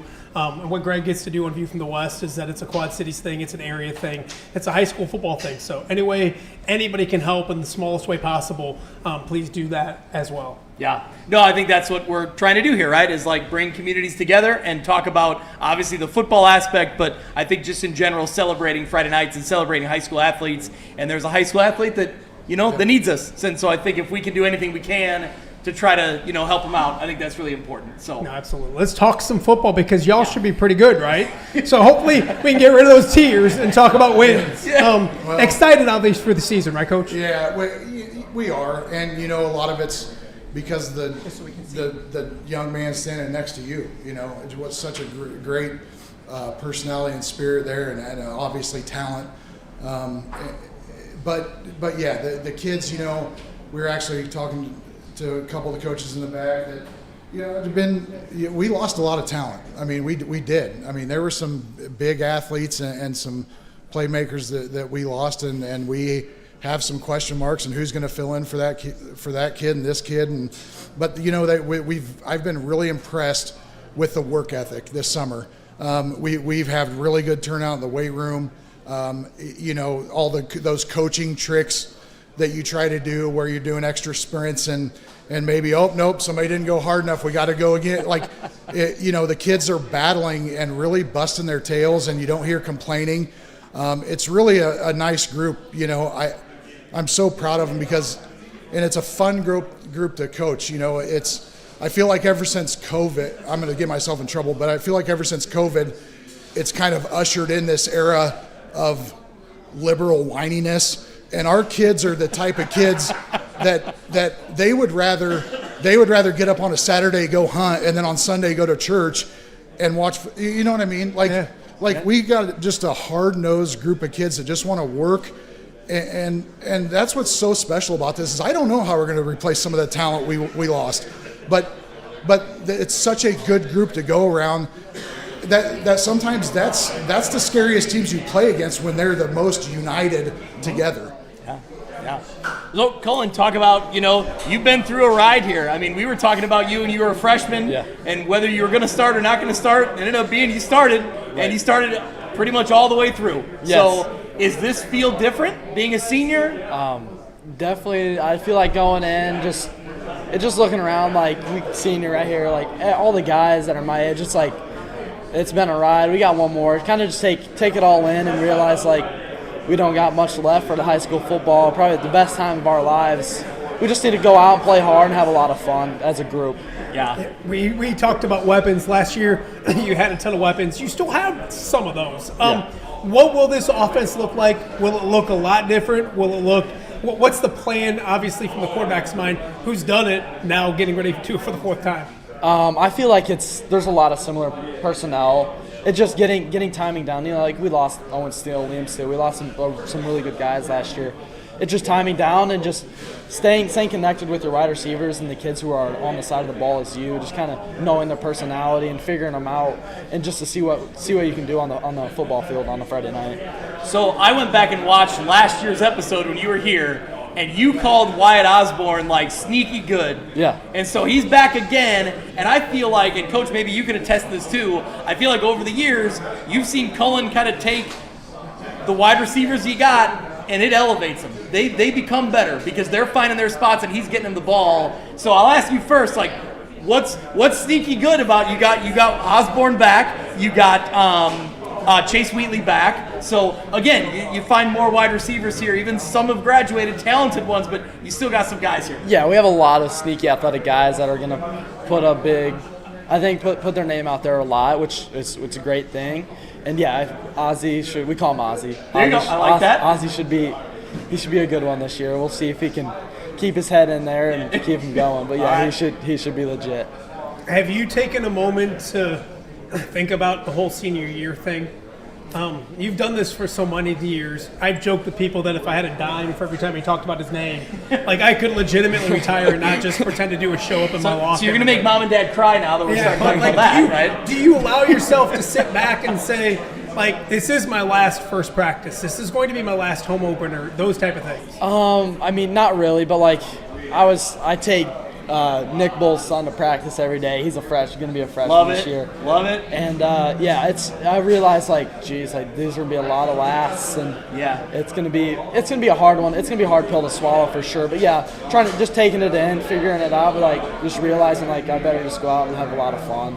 I think if I have my stories correct, I think that Jeremy Adolphson gave rides to Nick Bull to practice back in Aledo. So we have the connection there too, I think, right? There you go. That's awesome. I love that. We have you to blame for bullying. It's a big cross to bear. That's for sure. Coach, we've talked about the quarterback. We've talked about some wide receivers. Talk about Thomas Sowards. He's a guy that, man, he's consistent, and he's going to get the ball, and he's going to run hard. And it's kind of like, I think Ty Taylor called it out on our podcast, that he kind of gets underrated or slept on because we talk so much about kind of everything else around him. Absolutely. Thomas is he's a bowling ball, but I mean, it's not like he's a big kid, but he's got tree trunks for legs. He's a wrestler. Yeah. I mean, we love those wrestlers, right, that play football, and he has great balance and leverage. He's smart running back. That's a good thing about having those guys in the backfield back is they understand the little things that maybe it takes those young guys a while to learn that you're trying to get at. So it's just nice because we are going to have some young guys at the receiver position, new guys, and up front, and we can rely heavily on those two guys in the backfield to get us in the right calls. We're to the point a lot of times that such a great thing with Colin and Thomas is I'm to the point where we call running plays and they have the freedom to change it based on the front we're seeing. So, I mean, we're to that point. So that's the great thing is when you can get to that point with the quarterback and running back, that they can get you in the right play. So those two together, Thomas with his running and Colin with obviously the dual threat, they sure make an idiot like me look better because I mean they get me in the right spot a lot of times. Yeah. And it's funny because last year I think you were here with Chip Filler's son, a really good quarterback, and now you got Chip wearing maroon, sitting at the Rockridge table. Could you ever imagine this sight right here? In fact, hold on. I don't know if we can call it out. I think we can play. Yeah, we can call it out. Like, look at this. There's Chip Filler right at the Rockridge table. And he's wearing maroon. The maroon looks way better than the red and black. The maroon and black looks good. And obviously, okay. And his son Kale, obviously fantastic last year. You guys had some great battles with that as well. So you mentioned hunting. What's the best thing you've caught lately, young man? You talked about that on my show. Caught fish-wise, I haven't really fished much this Wait summer. a minute. Did you say we're talking about hunting and you said what's the best thing you've caught? You've shot. I'm sorry. I know this is going to shock people, but I don't come off as the hunter of the. I don't think people expected that of a guy with. Here's the thing that's shocking is he lives in Rockridge District, but he went to Alleman. Well, we might not be. Hold on. We're not tough, but if you guys would let us into the track, you might find out how tough we actually are. But nobody wants us to play in the track, but that's for a different story. Hunting-wise, what have you killed with your own bare hands that you could tell us about? Last year, I don't know, it was a Sunday out. I think it was after Newman or something. I got a bow buck last year. It was like 150, so it was a good deer. Other than that, and then just went to duck hunting after that. It was just a lot of ducks. He is so much more of a man than I'll ever be. I'm 47 today. That kid's way more manly than I am. So. Yep. No. We're not just. Yeah. Yep. That's it. That's all I got. Yep. That's all I got. No. I love it. No. I mean, I guess overall, just kind of looking at the Three Rivers. We've talked about it with other coaches, and I know we keep talking about it over and over again, but there really is no off week. This is a really tough conference, top to bottom. When you're talking, everybody going through the list, everybody's getting better. Yeah, they are, and that's the thing. You got so many good coaching staffs too that just they've almost set a tradition for their programs where it's not a who's down this year. It's just a constant reload.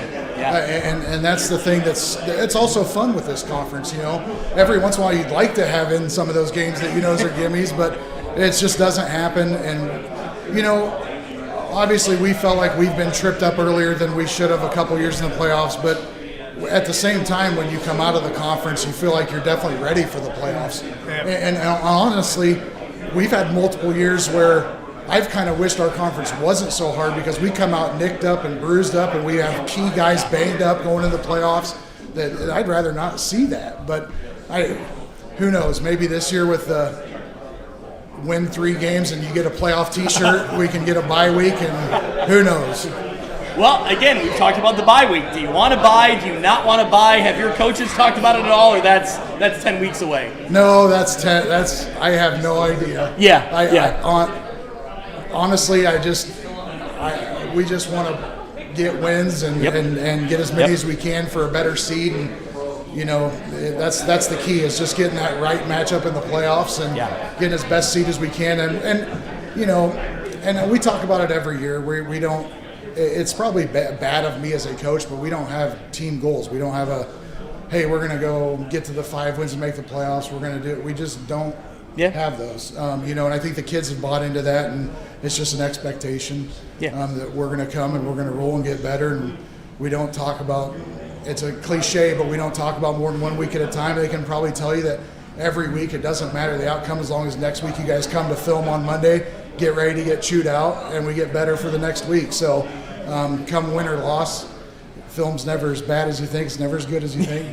I've heard you say that before, I think. Yeah, they can tell you that wins sometimes feel like losses after those Monday film sessions. So, but as long as they come each week and we're willing to work and get better each week, we'll be in a good spot with our conference come playoff time. Yep.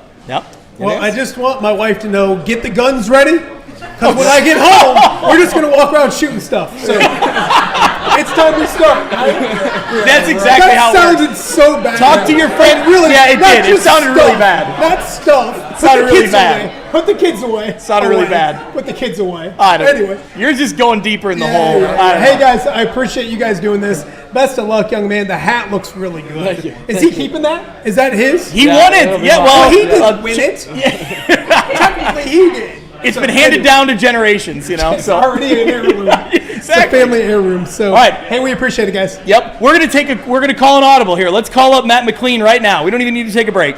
We'll call up Orion new head coach Matt McLean. Step on up, buddy. Thank you so much. Okay. Coach, how we doing? This is live. What's up, man? This is live radio. Like, you don't even know what's happening next, right, Coach? What's up, boys? We just call the audible, bring you on in. So new head coach out at Orion. Yeah. So we talked to you before kind of everything got up and rolling. Yep. But tell me about kind of where you're at now, how the preseason's been going, and what you feel about your squad. Yeah, I mean, we're at that weird point where coaches would take another month, but I think the players are ready to hit somebody else. Yes, so we're kind of we're there. We had a nice scrimmage recently. Okay. Nice to see somebody else. But yeah, I think they're tired of hearing me talk. So I'm glad you guys want me to. Yes. But yeah, I think you'd always take a little more time. Yeah. But we're ready to go. Yeah. We're ready to go. What's it been like getting there, and you get the job, you kind of know things and what maybe to expect, but when you saw the kids, when you saw what you have at Orion, what's that been like? Because they're learning about you, but more importantly, they're learning about you. They're learning vice versa as well. Right. No, they're great. Like I said, it took me a minute to get used to the handshake thing. That was weird. Are they shaking your hand after every practice? Every practice, they shake every coach's hand, which is incredible. Yeah. I'm used to, like, at Davenport North, like, kid walks up to you after practice because he has to miss tomorrow or something. So it took a minute. But, yeah, we've all gotten to know each other. They know what I expect.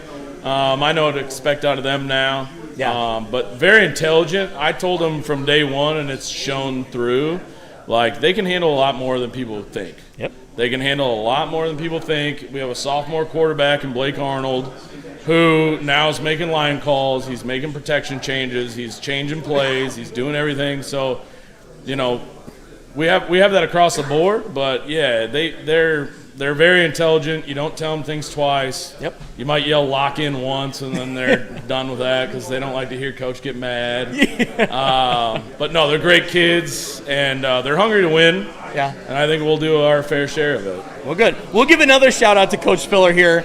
How much do you feel like, because like his offense was not basic, right? There was a lot going on in that offense, and he had a great, his son was leading it and a lot of talented weapons on the offensive side of the ball. How much do you see maybe that carry over to, like, they know that they're going to have to learn a lot. They're going to have to be ready to go when the snap goes. Yeah, I mean, he knows, like, they're smart kids. They could handle what he did. I certainly watched all the film. He did a great job with them. They were prepared. They were ready to go. I think same thing on defense too. Yeah. They're so good at what they do, and you just give them the direction. You lead them in the right way. Awesome. Like I said, I think in general they can handle a lot more than people think. Yeah. And I think that shows through with what Coach Filler did, and it'll show through with what we're doing right now. We have great leaders. Our seniors are fantastic. They help the freshmen, the lifting, everything. They're great kids, man. I'm blessed to have this group of kids for sure. When you look at expectations, how do you handle them?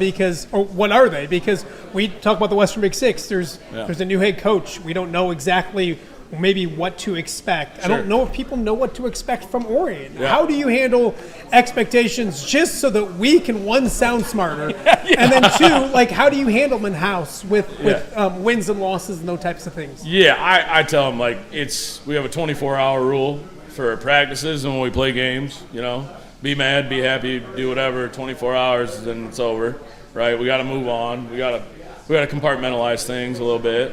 But expectation-wise, I expect to win. That's my job.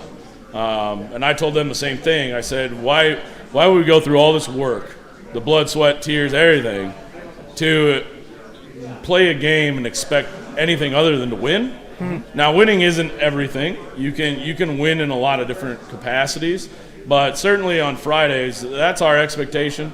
I told them one game at a time. We'll start with Mendota and we'll go from there. But they're very talented. They want to win. They're hungry to win. I think you can see from years past, Orion has had a really good football program, and I just intend to try to carry that along and keep going with it. I said we embrace the past.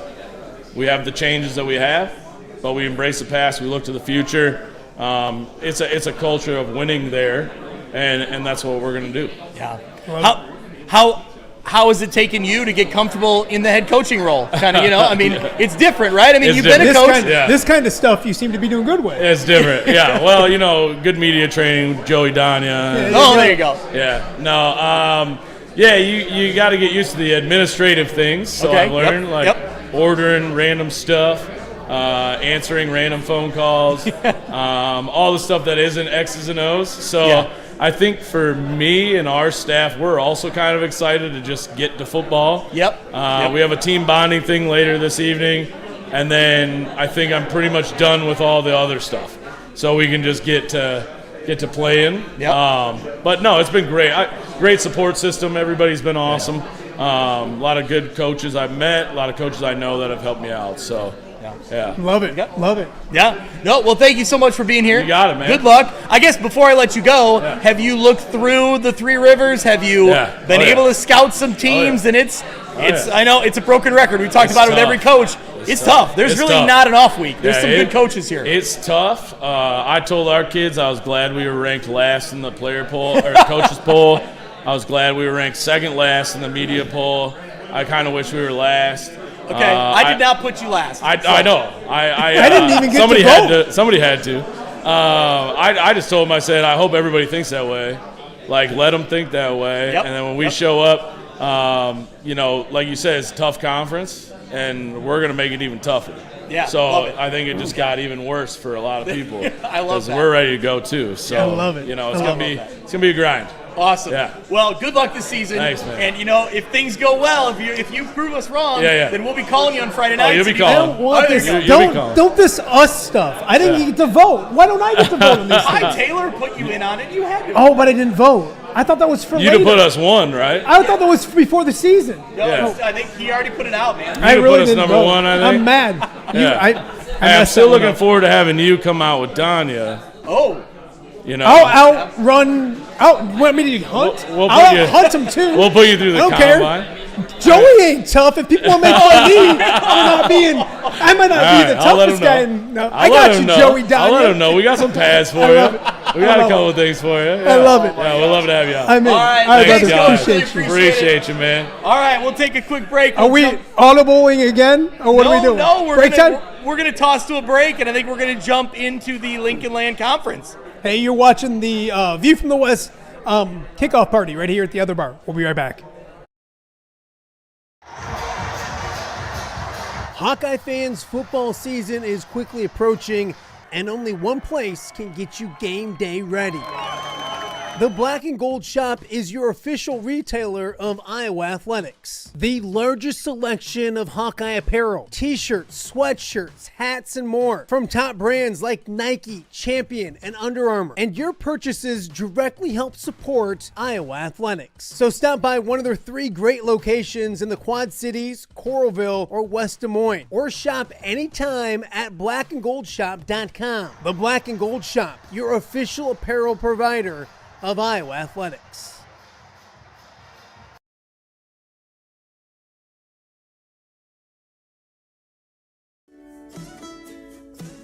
For over 65 years, Lindquist Ford has proudly served the Quad Cities, and they're just getting started. Looking for a new ride? Check out a healthy mix of new and quality pre-owned vehicles ready for you. Need service? Skip the waiting room. With free pickup and delivery and mobile service, they come to you. No delays, no hassle. From routine maintenance to a full-service collision repair shop, it's fast, friendly, reliable, and always transparent. Lindquist Ford, serving the Quad Cities since 1959. Experience the difference today.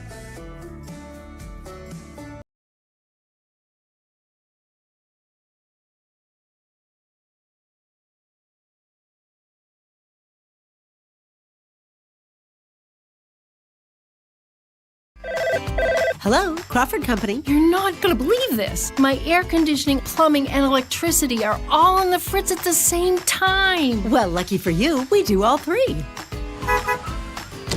Hey, it's the Crawford guy. One call to Crawford can fix all your household problems. For heating and air conditioning, plumbing, and electrical, count on the experts at Crawford Company. Like me, the Crawford lady. And me, the Crawford guy. Bryant, whatever it takes.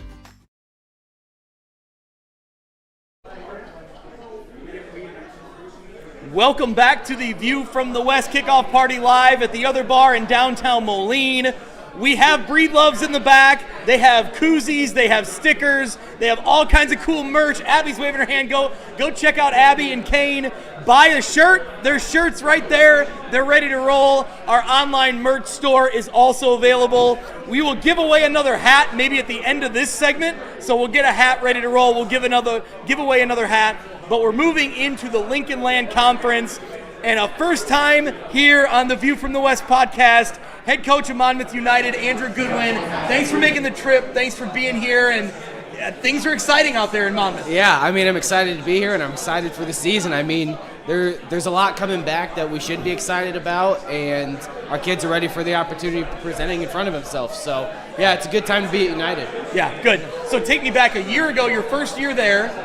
Talk about like kind of getting in and knowing it's an uphill battle, that there's numbers to deal with potentially at a small school, and also like, you know, it was a down program for a year. They had success in recent years, but exactly coming off of your year, like, you know, there was things that needed to be flipped around. What was your thoughts going in, and kind of how do you feel like you've progressed now in a year? Yeah, so from last year, you know, going from year 1 to year 2, it was just seeing how much we could retain, and we lost 7 seniors after my first year, and then we were really young last year too. It was 5 seniors, and all of them played. I had 3 both-way starters, and ultimately it was just like, well, how do we piece it? And so when we went, you know, that 1-8, we had to move some pieces around. A lot of my juniors at that point in time made sacrifices, and I was really excited to see that we were ready to take that next opportunity, not just for that year, but the year after.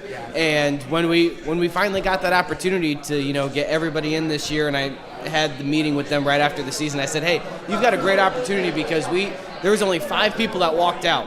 So we have a gigantic opportunity, just this group on us on Friday nights when we hit August. So it was a really good sight to see. We had a good off season. Not as good numbers as you always want, but you know, I mean, you're never really happy.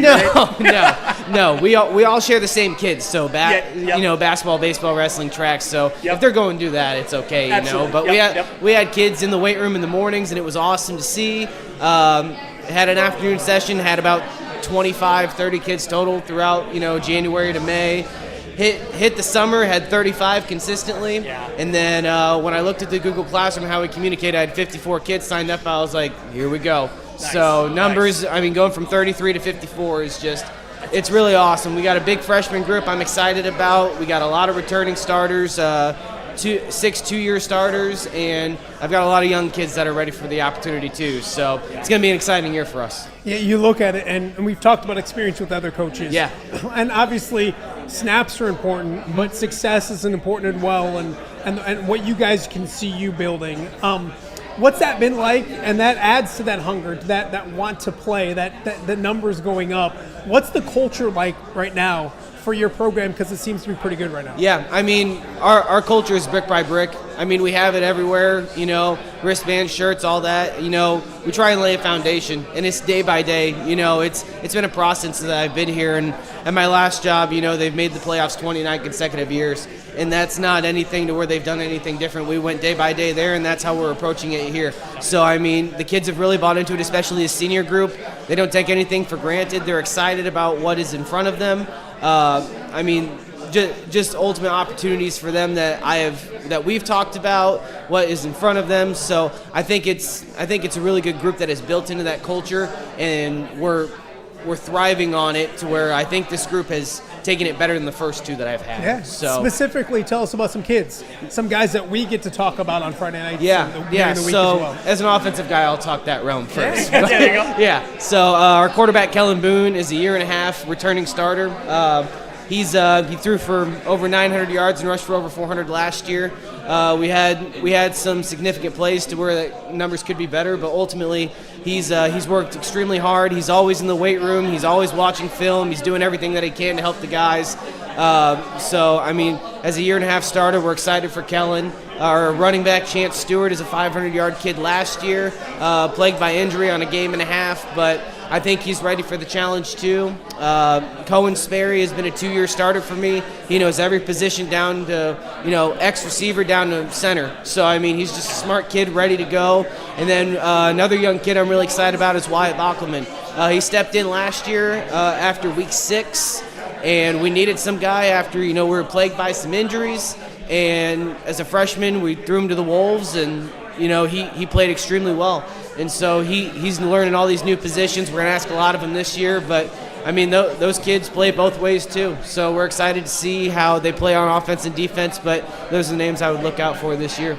Looking on the defensive side of the ball, it seems like you have a lot of like steady production. There's a lot of depth coming back for guys who made a lot of tackles. I mean, you know, like just consistency, 48 tackles, 39, 35, 32. You start talking down the list, like So that's good, right? There's Yeah. a lot of players that have had a lot of experience. Yeah, and we changed our system after year 1 to year 2, going from a different defensive coordinator, and the kids had to buy in that to a little bit different type of tackling stance of what we're trying to accomplish. But at the end of the year, you could finally see it start clicking.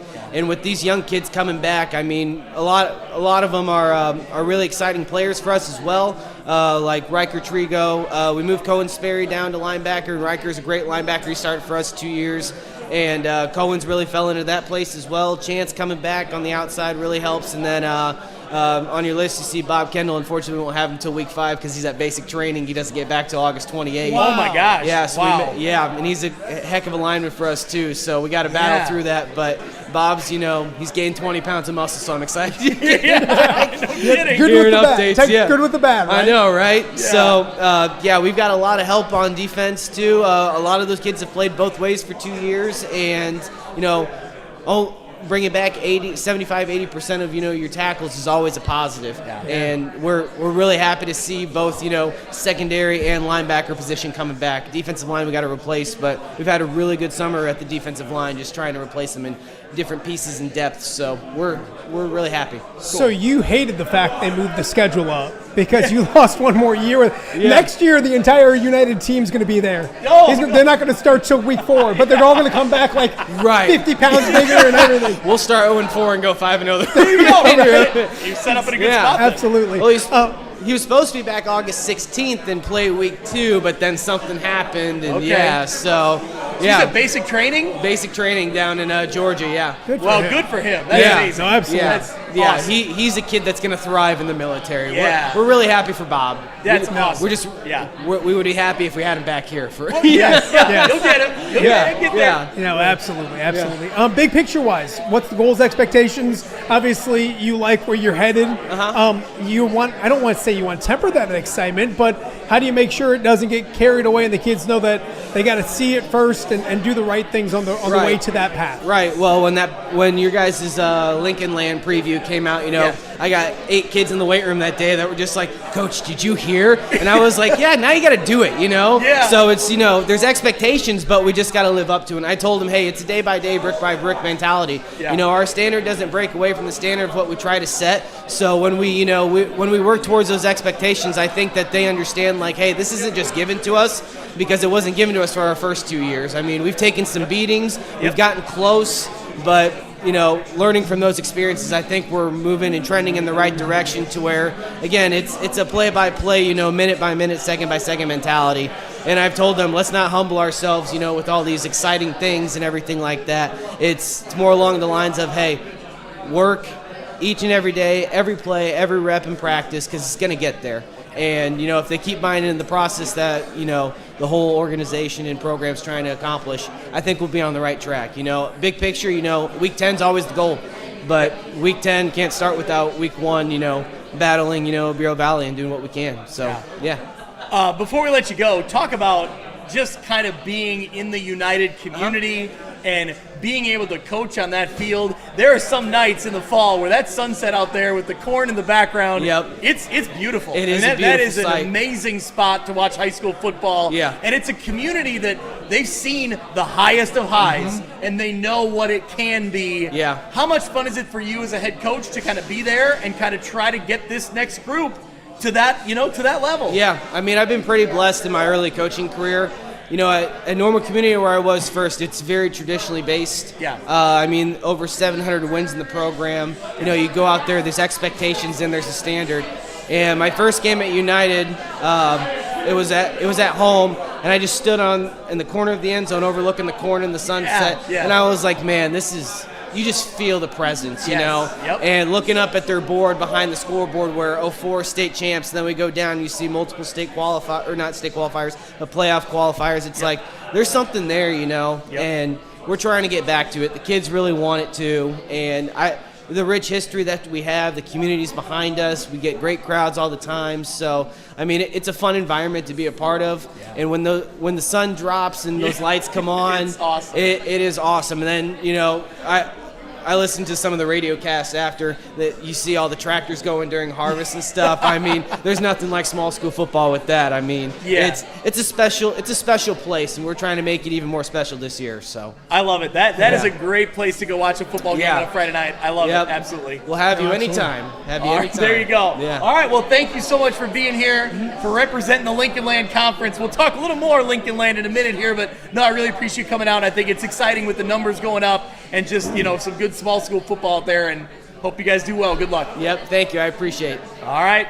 Well, let's hit a quick break. I think, what do we got coming up next year? I think you tell me, man. We're getting into some real good stuff here. We got Jeremy Adolphson, Pat Lower, and Coach Toby Vallis. I thought you said good stuff. Well, all right. It's a real comedy hour coming up next, so get ready because the boys are coming. So thank you so much for being here. Good luck this season. We'll take a quick break. We'll be right back. Take your quarterback play to the next level. Train with Dean Passing Academy. Learn directly from Braden Dean, former Rock Ridge standout and the Midwest Conference Offensive Skills MVP at Monmouth College. At Dean Passing Academy, quarterbacks receive elite instruction focused on mechanics, decision-making, and game-like situations pulled directly from film. Serving the Quad Cities metro area and beyond, call 309-798-1094 to learn more and schedule your training today. View from the West podcast is brought to you by First Wealth Financial Group. Do you have a comprehensive financial plan or simply an investment portfolio? Are your investments part of a coordinated strategy aligned with your goals or a collection of products accumulated over time? Partner with a team built around your goals. Preserve what you've built. Grow with intention. Contact First Wealth Financial Group at 563-242-1885 or visit their website at firstwealthfinancialgroup.com.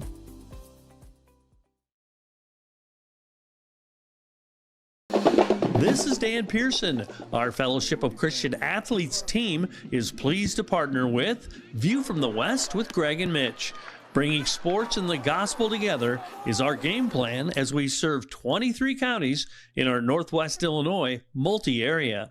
Yes, all with schools covered by View from the West. Reach out to me if you want to get plugged in with FCA. FCA, every coach, every athlete. When it comes to quality, convenient pizza, Godfather's Pizza in Silvis has you covered. Featuring a beautiful dine-in area, delivery, and a carry-out window. Godfather's Pizza is that pizza you grew up with, not a convenience store. You see, at Godfather's Pizza, the dough is made fresh daily. That mozzarella cheese is shredded fresh and never frozen. And those toppings are abundantly piled high each and every time. Locally owned and operated since 2010, Godfather's is a huge supporter of local athletes right here in the Quad Cities. So come on by and check them out at 1211 Avenue of the Cities in Silvis. Order online at godfathers.com and reunite with that same delicious pizza you grew up with. Hey, this is Brett Bielma, the head coach of the Fighting Illini from Prophetstown, Illinois. You're listening to the View from the West podcast. All right, here we go. Welcome back to View from the West, the live kickoff party. We got a whole cast of characters up here. We're gonna go off. We were worried about being backlit, but with everybody here, like we're not backlit anymore. Like almost too dark. No, we're all good. Okay, so we're gonna do a giveaway. Absolutely. All right, so we got more hats here. Let's see who put their name in the hat. Here we go. One hat. Here it comes. Yep. All right, we're gonna. Toby, draw it out. Right. Please be me. Please be me. Wait, I have one. Philip Johnson. Philip Johnson gets his choice of a View from the West hat. So come on up, pick which one you want. You got white or gray? The white, he's got it. Keep it clean though. You got to keep that good-looking lid clean. All right, there we go. Yeah, absolutely. Hey, welcome back once again. If you're watching at home, this is on the View from the West channel. This is also on Off the Air channel as well. Wanted to give a quick plug. What we do Friday nights, what they do Friday nights and during the week with the View from the West is awesome. I have ventured into the what would you call it, streaming world. So we do it every day, 10 to noon. It's called Off There with Matt Randazzo. So you'll see some of this. I bug these knuckleheads sometimes during the year. I think I had a direct line to Coach Adolphson last year with how good they did and stuff as well. So give that a subscribe as well. So bottom line, if you're watching this on the Off the Air channel, which probably still has a little more subscribers, but that's not here or there. We're not competing. Important, really. Make sure you're subscribing to View from the West. And then same thing, if you're watching View from the West, give us a subscribe as well. And I hope the audio is going to be on here. I'm going to turn all the microphones on, and I'm going to rehydrate. I think it's the nicest way to put it. Okay. And I'm going to let you guys chat a little bit because there's so many people here. And if you break anything, let me know. If something starts smoking, let me know. I'll come back up and change things. Let me turn these microphones on. And Greg, the floor is Are we on? We're ready to roll? You're okay. good to rock. Let's go. All right, here we go. Coach, step on in. Coach also, he bought us a shirt. I wear the I wear the other shirt. I wear the back-to-back one. Yeah. I wear it to church. I don't know if the Schweigans have seen it, but I wore it to church today. Y'all weren't there, but I prayed for you. Okay, I heard that too. So, but there's some days that I'll wear it, and I'm like, I hope the Schweigens are here. So actually, I've already seen that shirt because Toby was rocking it out at his practice field, bragging to Jeremy. He had it before Coach did. I got to deal with Breedloves. Anything he orders, I try on and send to him before he gets it. Good. That's probably good. Yeah. Well, look, it looked good. Okay, so I have head coach Toby Vallis of the Farmington Farmers. We have Jeremy Adolphson from Monmouth Roseville and Patrick Lower from Fulton. Yes, shout out to Fulton. And Tony Z, the play-by-play. So you might think, like, why do we bring up these three guys that are all from different conferences and, seemingly have no connections to each other, but not so fast, my friends. That's not true.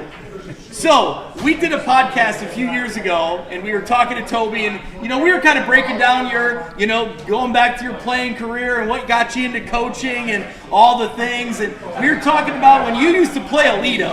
And so, you got a Knoxville guy here, and you got two Alito guys here, and you were talking about, Coach, did you like Alito in high school or not?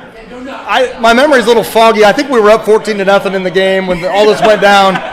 I can't remember exactly. The score doesn't matter anymore. We're not going to get picky about that part of it. But So, Coach, you had a story, and you said, Lower won't believe it, but here's the true facts. I want you to relive this story. So you're getting beaten. You're getting beaten down. Was it at George Pratt Memorial Field? No. I also was beaten up there as well. Okay, good. You know that board at George Memorial Pratt?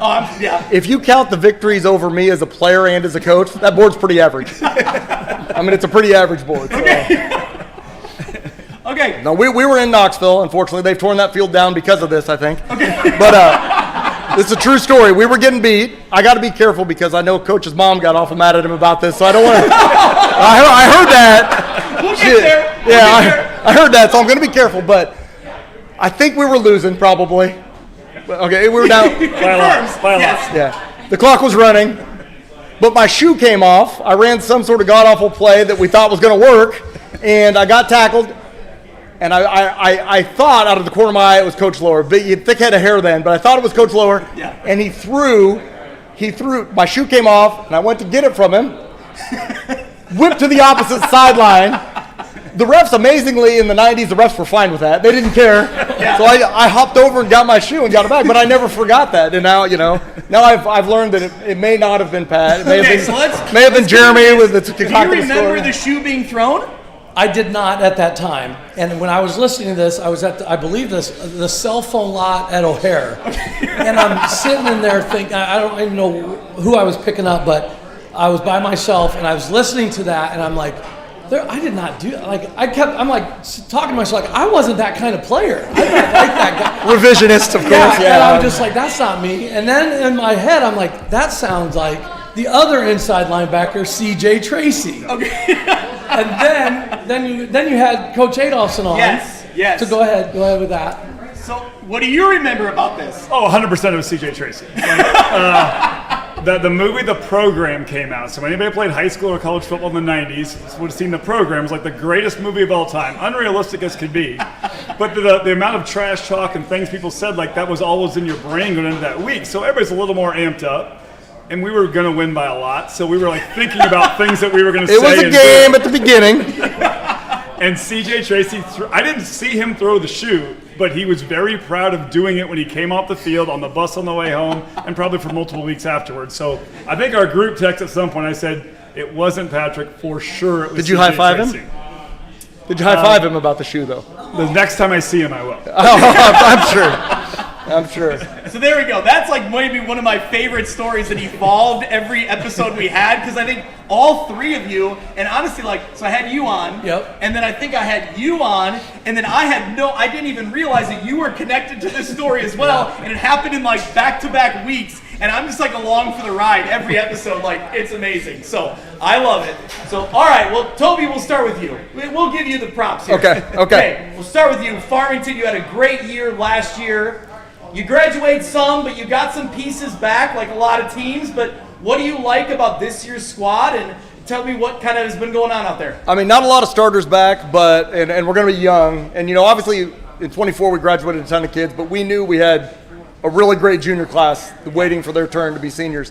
We got a small group of seniors this year, so you're going to see a lot of young kids out there. But it's been really fun to see, their buy-in. And the other day we were just talking, and it kind of clicked, like, we're going to start paying attention. We're going to start doing what we're supposed to do. It took a while. We were trying the old, let's pretend we're hurt and sit down and practice, but we scrapped that plan, and now we're doing we're going to pay attention and try to get better here. And man, it's been fun to watch them grow, though. Yeah, I will say that I kind of mistakenly got into a text thread with all three of these guys, and it's like the greatest text thread I now have. Like, I am waiting for the next message to come through about what happened at your practice, and it's maybe off the air stuff that we're not going to. I love that text thread. So, Coach, on offense, you got Carson Noy back, and last year at the beginning of the season, I think you knew you had something, but it's a freshman, and it's coming in, and you don't really know what you're going to have.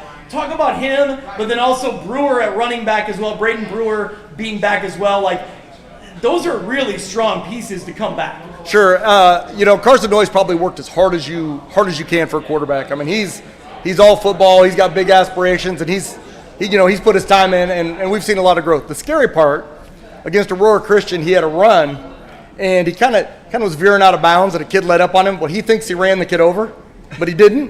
So all of us are holding our breath every time that he thinks he's going to try to do that again in a game. So as long as we can keep him upright and stop him from doing that, we'll be fine. So and Brewer, of course, returns. He's a multi-sport kid, but he's a load. He's very athletic, real soft hands. So he's good to have back as well. Yeah. Tell me about Garrett Perkins. So he's a guy that, obviously the offense gets, maybe it's guilty of us media. We talk a lot about offense, right? Sure. Garrett Perkins is a guy putting in the work. He's a 3-year starter for you guys, a lot of experience in the playoffs. What does he mean to your defense and your team in general? I mean, he's just the steady one, and he'll play offense as well this year. Probably could have last year, but we chose to we had a kid that we thought we could give minutes to. But for Perkins, he's just a kid you don't ever worry about. He's played on a semifinal team and a quarterfinal team, so you add that up, that's almost an extra season of playing football for him. So he's just one of those guys you can steadily rely on. Yeah. Well, Coach, let's talk about Monmouth Roseville. Last year, you had a great season, and you win your side of the division again, and you also get a huge playoff win over Bloomington Central Catholic. Talk about kind of this program as a whole and kind of where you want to get to, and this seems like one more step, right? I feel like I talk to you every year, and it's like, are you at that point where you always told me, like, we want to be the team that when our name, just the name that we have as a program shows up, people are already intimidated or already worried about, are we going to lose this week? Are you getting there? Have you got there? You're never going to be satisfied, I guess. Yeah. No, it's scary. I mean, a year ago I was terrified of what we'd lost. I mean, we had some good pieces back, and last year was great because the overwhelming majority of our kids really, I thought, played about as well as they could or probably above expectations. And so we were, last year not super deep, not very experienced relative to the year before, had a better year. So I tell people this year we're going to try that again and be even less experienced and be even less deep. We have 16 juniors and seniors, 4 of which have ever started a football game in their lives, or 5, excuse me, ever started a football game at the varsity level. We have a sophomore who started last year as a freshman. So a bunch of new pieces, a bunch of new guys that need to step up. But, we've tried to challenge them that we have high expectations for them. And I think probably the people that think the most of us are the furthest away from us. I think even people within our community probably look at it and think like, man, you lost a lot of really good players the last couple of years. You got some good ones coming back, but not as many as you've lost. And so I think maybe expectations might be a little lower locally, but we want to keep them as high as possible. You know, we've got Landon Montroy and Lars Berkern back, two seniors that I think are the two best running backs on our side of the conference. I'm not going to speak for the other side by any means because I know what that Sowards kid can do when he runs, but I'm sure Newman's got 3 guys like that. But those guys are a good place to start. You know, when you lose a lot, you want to have a couple guys you can hang your hat on. You know, Landon started as a sophomore, ran the ball for 1,400 yards last year as a junior, or 1,300, whatever it was. Lars, I think, is one of the best two-way players in the conference. Montroy's going to play defense this year for really the first time ever, and he's looked great. Both great kids who work hard and really listen to what we're doing. Caden Russell's another senior for us who last year was a junior because of some injuries. Went from being a kid we thought would play one way to playing both ways a lot of the season. So he has a lot of experience back for us as a senior as well. And then otherwise it's younger kids. Keegan Smith's only a junior, but his first start ever was beating Princeton as a freshman in a varsity game. And he started all last year. And then Andrew Snyder's a sophomore who started all last year. And then Brian Miller the third, he's like my half starter. He started at tight end as a 270-pound tight end. We put another jersey number on him against BCC just to have another hammer up front. And he got some minutes throughout the year, so he played a good chunk. But really, that's it. Everybody else has never really played varsity football, and definitely not at the level that we'll need them to play some of the teams that we see. Yeah, but we talk about kind of year over year what winning can do and what a winning culture can do. So what does it mean to just, have those wins in the background and know that maybe these kids have the confidence to know that in a really impossible game or in a really tough situation, if we do the things we do well, we're going to win a game? Yeah, I think we're already seeing it. I could probably list off another half a dozen kids minimum who already, it's 4 days and it's July as well. Yeah. But they're already looking like what I think they can be. And what I tell people, this is maybe kind of a weird way to look at it as a coach, but I always am an optimist with our kids that haven't proven anything yet. And I also in my brain kind of pick at the kids that graduate like, well, yeah, he was like amazing, but he didn't do this very well. So like this kid can do that, like maybe we'll be all right. But we've seen a lot of those kids. Braylon Hughes and other seniors look great on the offensive line. He came in off the bench last year a little bit here and there, but he looks really, really good for us amongst the seniors. Jacob Edwards didn't play football till last year. I think he's going to be a starter and be really, really good for us. Zane Mason's a kid that was at our school, left, and then he came back last year. He looks like he can really contribute for us. Kane Johnson will take over at quarterback, a junior. His brother CJ a few years ago, pretty good player, great player at Co right now, and going to be a senior there. But Kane gives a little different dimension than Clay Castile, who's so steady and so solid. Kane is obviously inexperienced, so he lacks some of that, but he's got some big play potential himself. So, yeah, we're already seeing kids that are kind of like they're stepping into the roles we need them to step into. Because the terrifying thing would be like they're not, So we've been pretty lucky. Last year's senior group was that way. Those seniors, I think, played at about their ceiling all year long, and especially the kids who had not played much going into that. This year, the difference is we've got a few of those, but we're going to ask probably some sophomores to do the same thing, and then some juniors, and God forbid somebody gets hurt, we're going to throw some freshmen in there, whether they're ready or not, because we're looking at 45, 46 kids, and we're going to go out there, and I think we got some good ones, but our depth is. It's terrifying going into the year, but so far, so good. I think probably everybody's in that same boat. You're always kind of terrified, right? But tell me about, kind of looking big picture a little bit. I was there for your, I think, first round playoff game this past season, and just to kind of look around and see that atmosphere at Monmouth Roseville. If we're going in the Wayback Machine here, but if I go back to when I would cover Monmouth Roseville games early in my career, wasn't necessarily the same. Right. Wasn't the same environment. And when you walk in, and I always know that end zone is going to be packed right by the concession stand. Yep. And it's going to be a lot of fun, and it's loud, and there's energy there. Do you stop and look at that every year and think, man, like this is cool. We're doing something. Yeah, no, it's without a doubt. 2012 we won a playoff game. We had a ton of people there when we were able to get that win that night. 2018 quarterfinal run.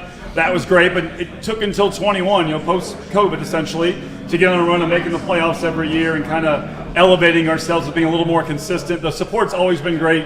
Monmouth, very proud tradition. Roseville, as Roseville High School, and definitely a part of a couple co-ops, very proud tradition. So a lot of people there that love football. And the thing that's always kind of cool, I think, is Monmouth, kind of a town, right? A little bit bigger than maybe some of the other places that I've been. you know, there have been some games over the last few years where we're playing well in the first half, things are going pretty good, and you'll walk back out at halftime and you swear to God there's an extra 100 people that just wherever they were watching the game at the Legion or downtown or wherever they were, like they decided they wanted to be in the end zone for the last, you know, 2 quarters of this thing to watch it happen. So yeah, support's been great, and I think that's part of what pushes our kids. You know, like I tell kids that, you know, it's a great experience to be a part of what we've been a part of.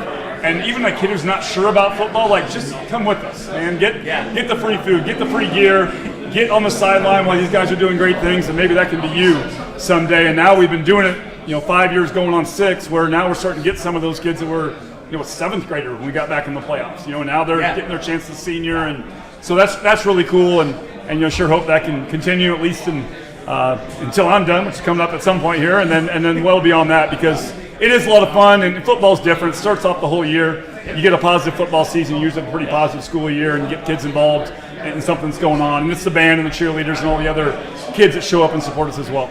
I've been told, don't pick against the Titans. They yelled at me on the bus. Landon Montroy's texted me like 6 times since I've been here. Want to know when I'm going to be on. He thinks you skipped me. He already feels slighted. So like our kids are very good at feeling slighted. So he's upset with the order of coaches today. Oh my God! So he is ready to roll week 1. I think. Okay, so we figured out that Cullen Schweigen gives rides to Nick Bull's youngest son now. Yes. And then we figured out that you gave rides to Nick Bull when he was in high school. Did you give rides to Jeremy Adolphson? 100%. Yes. So there we We go. grew up together, basically. Every level down the road here. I walked with one shoe. My sister babysat him and his sisters, and I would ride my bike over there. And every day we played whatever sport for as long. I mean, that's all we did. Yeah. Head to head, battle. And I ran the clock for all the basketball. Yes. I was in charge of the clock because there was always a second left if I was down. There you go, absolutely. I would hit a shot. There's always extra time. Hey, you know, we Crazy. got to check this. We got to review and go to one more second. Exactly. How cool is that to kind of know kind of where you come from and your roots in Aledo, and to know that you're both head coaches, both having success? And yeah, it's wonderful. I was telling my son back there, you know, when Jeremy and I were growing up, of course, his nickname was Bulldog. I call him Bulldog still to this day, but Coach Adolphson and I were growing up, we were always together, always playing sports. And then when we got into the coaching, he wanted to be a head coach right away. And I believe it was Northwestern La Hart. He was there as an assistant. I was there at Fulton, and we played in the quarterfinals. We were able to win, but after that, I believe the next year you were at Alwood as a head coach, and it took me 7 more years before I really felt comfortable, like I think I can do this head coach thing. But he had been it for a very long time before that, and I'm a year older than him, and I remember all the phone conversations we had, you know, and he would be so optimistic of every year he was going to play. And I always would say this, I wish I could be like that, because I am always one of those guys, this is going to go wrong, this is going to go wrong, and he's not like that. But we've had a similar background that way. Yeah. We both played for the same people at Aledo High School, and just, you know, Coach McCarty, Coach Schmitz, Coach Breeden, I'm sure he'll say the same thing, are most of the reason I'm doing what I'm doing today. And to have a guy like him around and to defend me on the shoe thing was fantastic. Well, and I'll back you up on the in the text thread that I've read that, hearing your reactions to different things, and they're like, "You're good, man. You're good." Like, it was so funny, because I'm just sitting in that airport like, I don't remember this. Like, what? I was not that kind of guy. That's my favorite answer, though. And he was not. I will vouch for there that. you go. He was not. And man, in that interview, you were adamant that he will not deny. He will deny it. But this. I always remember myself as a great guy as well. I want everybody to know that. When I look back, that's how I view it. So, Coach, tell me about the Fulton Steamers this year. Last year, you were 2-7. Yeah. I mean, you know, I say it right now and think like, man, I can't believe that was the case. And it was, you had flashes. There were, you know, there were things that were working, and then ultimately, like, you know, just weren't winning some games. What do you look at this year as kind of like, what do you got to do to flip that script? Well, you know, last year we were a very young team. We knew we were going to be young, and then our first 5 games were very difficult. And I even would say to the people close to me, like, we could be pretty decent and be 1-4 because of our schedule in the NUIC, the way it came out. At one point in the 3rd game of the season at Forston, we were battling. We had 3 freshmen, 5 sophomores out there playing. And in our conference and any conference, you just can't do that. And like you said, we'd play a good quarter, we'd play a good half, and then we just have a breakdown here or there. And we were young, we learned a lot, we took a lot of thumps. But again, when you kind of expect that as a coach or you think that could happen, you handle it a lot better.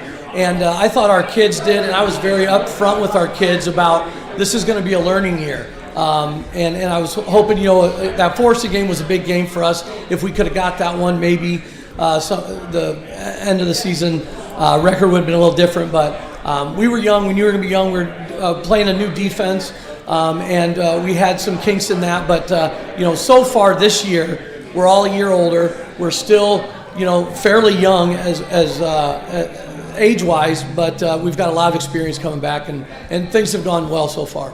Well, I mean, you look at Wyatt Connor as a sophomore coming back for you, and also Blaze Damoff coming back as a junior. So there's two running backs right there that they're not even in their senior year yet, and they've had a lot of experience, and they've gone through some things, right? So maybe they can kind of, step up here. Yeah, they've gone through, the good, the bad, and the ugly, and now we're going to start asking them to be leaders and all of that. And, Wyatt Connor is going to be a sophomore this year, but he was our leading rusher last year. We knew what we had in Wyatt last year, and we kind of eased him into the offense. By the end of the year, he was our main runner. And we've got a couple other young kids that can run the ball as well. But all in all, our guys hopefully just can keep progressing day by day, and we're ready for that first game.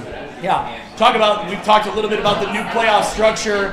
As soon as I saw the vote go down, and Kyle Kampmeyer and I from NUIC football texted back and forth, I think this is a really good thing for the NUIC.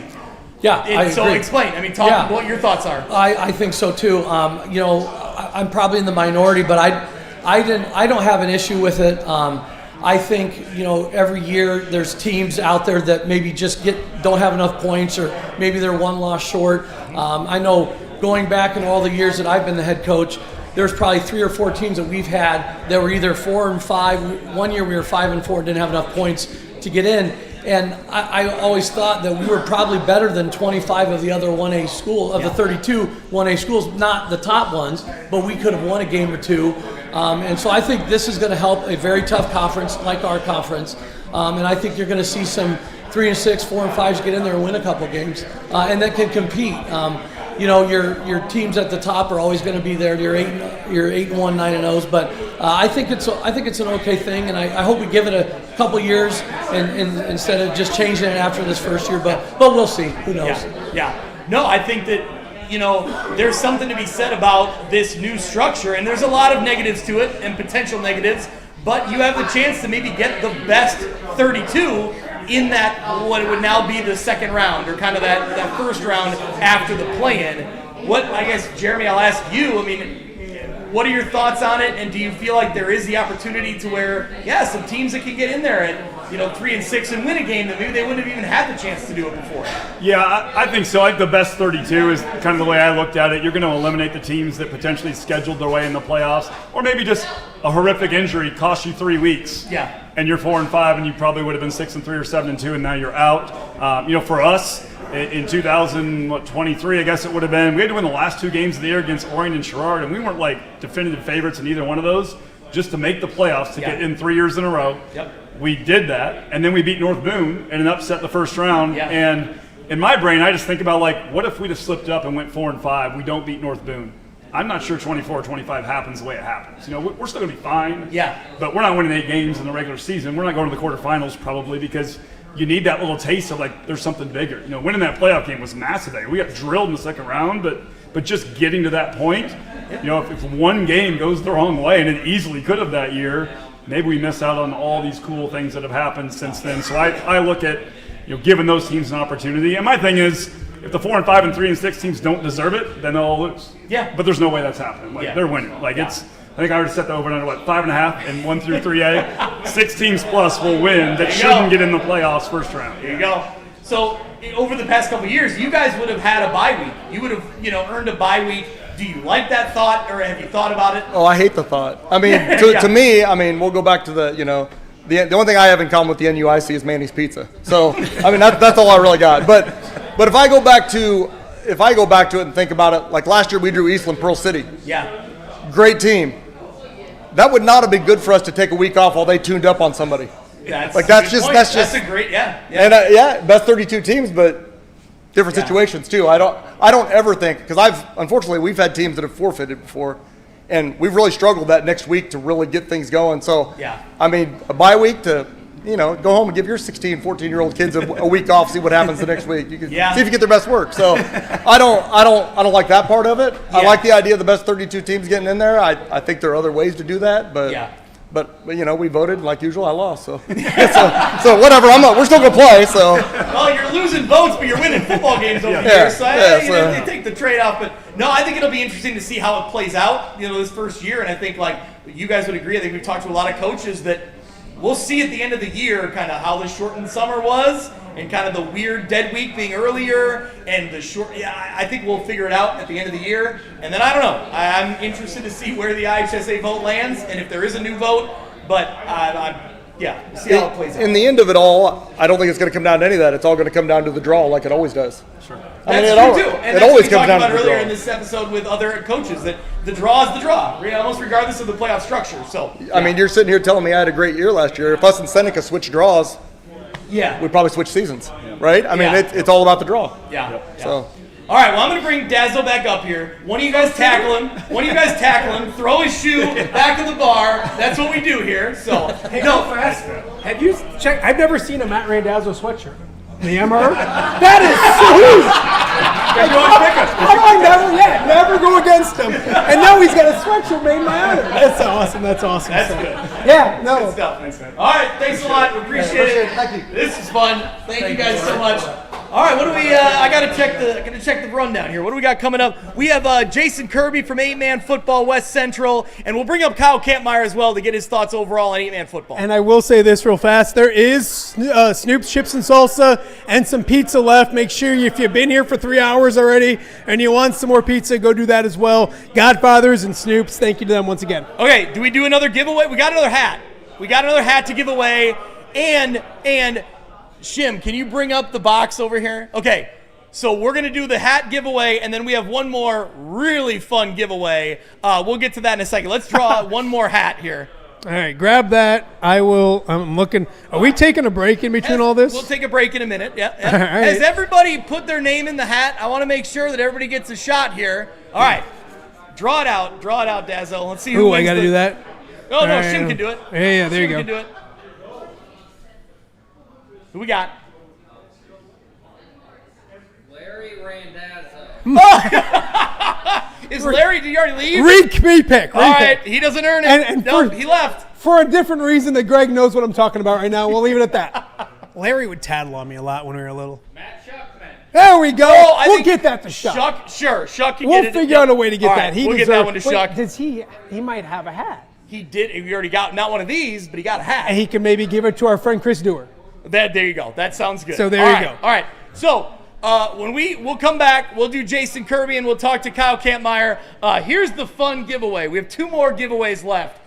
Brian Stocking's favorite food is Twinkies. Let me give the background real fast. He was on my show. He came out to the house. Yep. I said I don't want you to come out to my house. He still came out to the house. Yep. And he loves Twinkies. So I gave him a box of Twinkies and he left them in my upstairs.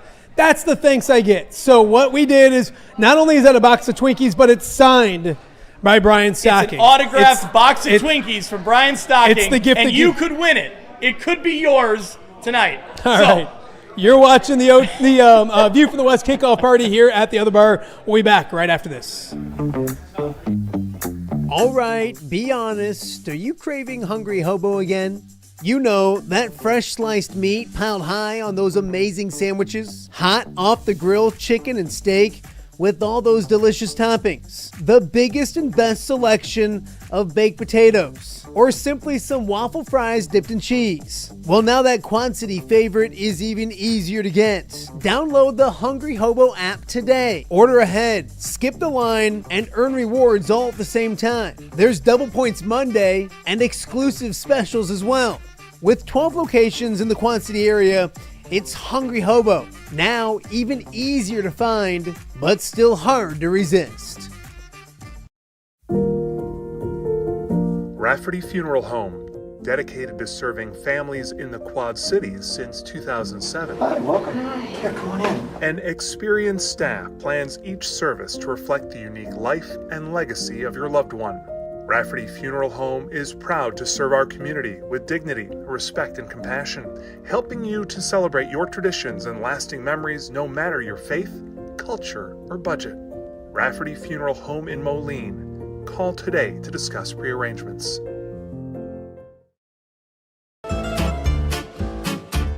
When it comes to quality, convenient pizza, Godfather's Pizza in Silvis has you covered.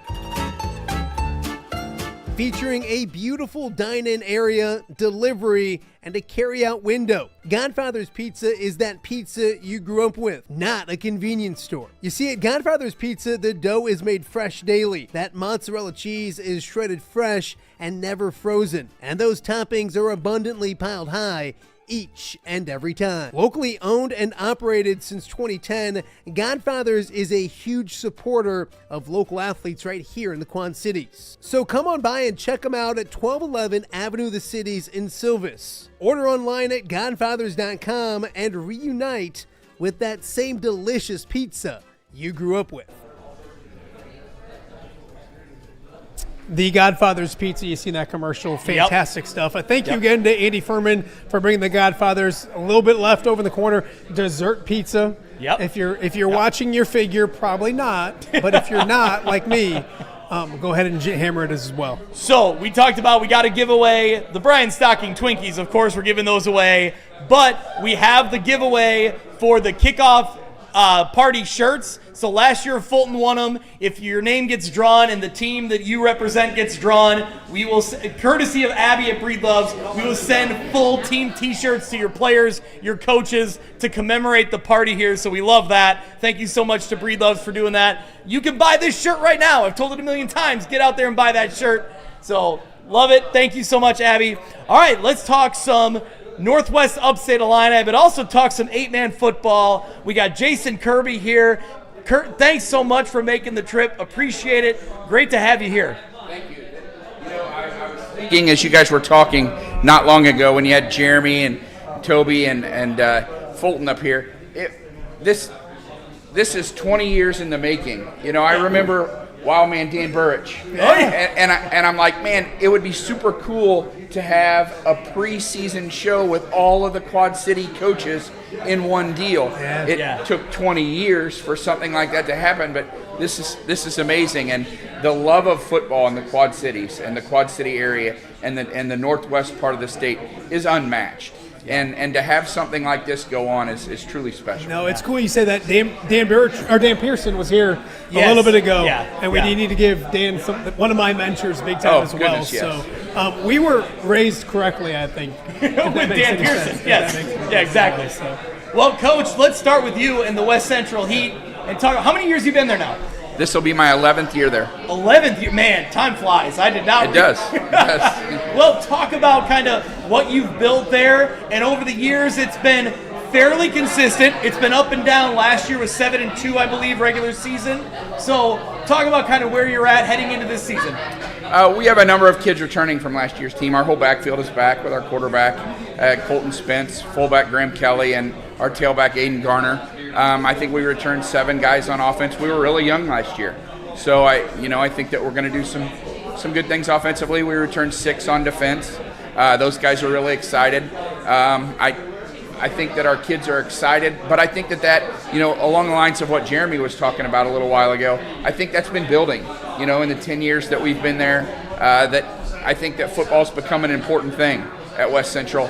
And when you're there, people will say 8-man, whatever. When you're there on a Friday night, it's a special small town environment. Our people come out, end zones are painted, fireworks go off. It's a big deal. Yeah. No, I love that, the schools like you and the schools in the Northwest Upstate Illini and even like getting to Galva and Ridgewood that have embraced 8-man football and kind of like they kind of knew kind of where their future was, and I think embracing it has been great, and I hope that it continues to thrive because I think I want it to be part of the IHSA discussion. I want it to be kind of all lumped in, and I think we're getting there and that's maybe a bigger discussion, but yeah, go ahead. I think it's a snowball going downhill. I Yeah. agree with you. I think it's gaining steam. I think that, as you said, though, people in our community realize we probably wouldn't have football if it wasn't for 8-man being what it is. And so our people, just as you said, have embraced it. And, anyone that says something to the contrary is shunned just simply because they enjoy seeing us. They enjoy seeing Dan Pearson come by our place on Friday night and film our games, and our names are on TV on Friday nights. That wouldn't be the case if 11-man was still the option for us. Yeah. Go ahead. I was just going to say, Coach, you mentioned Colton Spence. I want you to ask him who his favorite baseball coach he's ever had is. We'll leave it at that. Go ahead. I think I know the answer, right? I don't know. Okay. Coach, talk about the shuffling around of 8-man divisions this year, and we joked about West Central is now in the Central West, so try to keep up as if that's not confusing enough. But I really feel like of that division that you're in, you look at yourself, Galva, Ridgewood. I think the teams we cover kind of in our area, I think those are the three you look at to compete for the top of that division, and I think it's going to be a competitive division. There's a lot of parity there. I hope so. I hope that we're involved in that discussion. Our week 1 opponent is going to be an awfully big test for us with Flanagan. I know my guy Kyle over there. Our kids are really interested in meeting up with him because he initially put Flanagan ahead of us. Here we go. In his way too early rankings. And our kids took quite the exception to that. Maybe they're carrying a boulder-sized chip on their shoulder. I might have wore one of your NCI or NUIC shirts to practice one day. Kind of got them under the skin a little bit, but love it. Whatever it takes to get our guys going, right? No, I think that it's going to be a competitive season, and I like our schedule. I think that we've got to come out of the gate rolling, and you'll never hear me talk about anything but week 1. But it's going to be an interesting conference race. Yeah, you talked about your defense and kind of focusing on consistency defensively. What's this kind of preseason look like so far? It's early in the preseason, but preseason is short too. So what have you seen? What are you hoping for? Well, first of all, what kind of idiot wants to be a defensive coordinator in 8-man football? You've got to be Brian a fool. Stocking, you're the man for the job. It's maddening to sit and to try to stop what's going on offensively in those situations. But we return a number of kids who are a year older. Last year was wonderful, and I thought that we had a good season, but that year experience has certainly shown in those first few days of practice. Yeah. Well, Kyle, let's talk kind of big picture 8-man football. When you look around, it's Amboy you got to start with. They have put on, they become the cream of the crop in 8-man football. They've earned that. Yeah, they've earned it. They've earned it. It's hard to beat Amboy right now. I mean, they've been to 4 consecutive state championship games. They won the last 3. Entering 2026, with all the guys that they return off last year, this could possibly be the best Amboy team we've seen to date. But with that, with all the talent and skill set that they have returning, definitely the team to beat in 8-man football, and it's going to be very hard to top the Clippers this year. Yeah, well, you talk about Jose Lopez coming back. He almost went for 2,000 yards a year ago. Caden Heath is back again. He was over 500 yards and 15 touchdowns. And Colt McCoy at a running back as well. Tanner Welch is back at a quarterback position. So, they're really loaded. And I'm sure you've had a chance to scout them, to watch them over the years. What does, Coach Payne do so well, I guess? And they have the guys. His kids run downhill. Yeah. They do. They are incredibly physical, on both sides of the ball. Their offensive and defensive line play is fantastic. They're incredibly athletic on the edge with those. Their tight ends are incredibly athletic, and then they're physical. As they look like they don't fit through that door. Some of their linemen look like they should be playing for Coach Morrissey, if you want me to be honest. They are a very, very well coached and a very physical football team, and it's going to take somebody with a great mindset to knock them off, and it's going to take just that. Somebody's going to come at some point and say, it's time, but it hasn't happened in a while. Yeah. Well, I mean, you're a veteran coach. You've been around a long time. talk about kind of that mentality of like going up against a team like Amboy with the resume they have, and what do you tell a team like that to try to get in that mindset of like, you got to believe you can beat them and you got to execute play by play, right? Well, yeah, I mean, first of all, when you put together a scouting report, you cross off the name of the team that you're playing. This is what they do. This is how they do it. This is what we've got to do to diagnose that, and let's go play. Yeah. Now, on Wednesday or Thursday, you might have to say, okay, now, this is what they do, and this is how they do it, but now we've got to tighten our belts because they're going to come downhill at you. Yeah. But normally we don't talk about that. Yeah. What logo's on the helmet, Sure. or what names are on the front of their jersey. I don't think that that's something that you can spend a great deal of time on. I think that you have to stop what they do and diagnose things from that standpoint, and that gives your kids confidence that, okay, we can go do this. Yep. Tell me about who else we watching for in the 8-man division. I know Polo was right there last year. Milledgeville has been really good. It seems like numbers are down. They lost a lot from previous seasons where they had a lot of success. West Carroll seems like they're growing with Coach DeSeta. Kind of talk through some of the list here. Yeah, I mean, when you take a look at Milledgeville and Polo, obviously those have been two of the top teams in 8-man football since 2021. Obviously, Polo a little bit longer since they joined in 2019. But when you look at the Polo Marcos, I mean, every year they've been state championship, semifinal, state championship. Like, they're the pedigree, right? Mm-hmm. And Amboy's challenge them in that aspect. And Milledgeville, on the other hand, you know, they lose a lot this year. And it's going to be very hard for them. I mean, we're talking 12, maybe 13 kids going out for the missiles this year. They have a different coaching staff now as well, with Coach Grenoble leaving for West Carroll as well. On the flip side of that, West Carroll's definitely going to look to be much better, right? You got Coach S there. He's familiar with Amboy. He was a coach at Amboy before he came over to Savannah.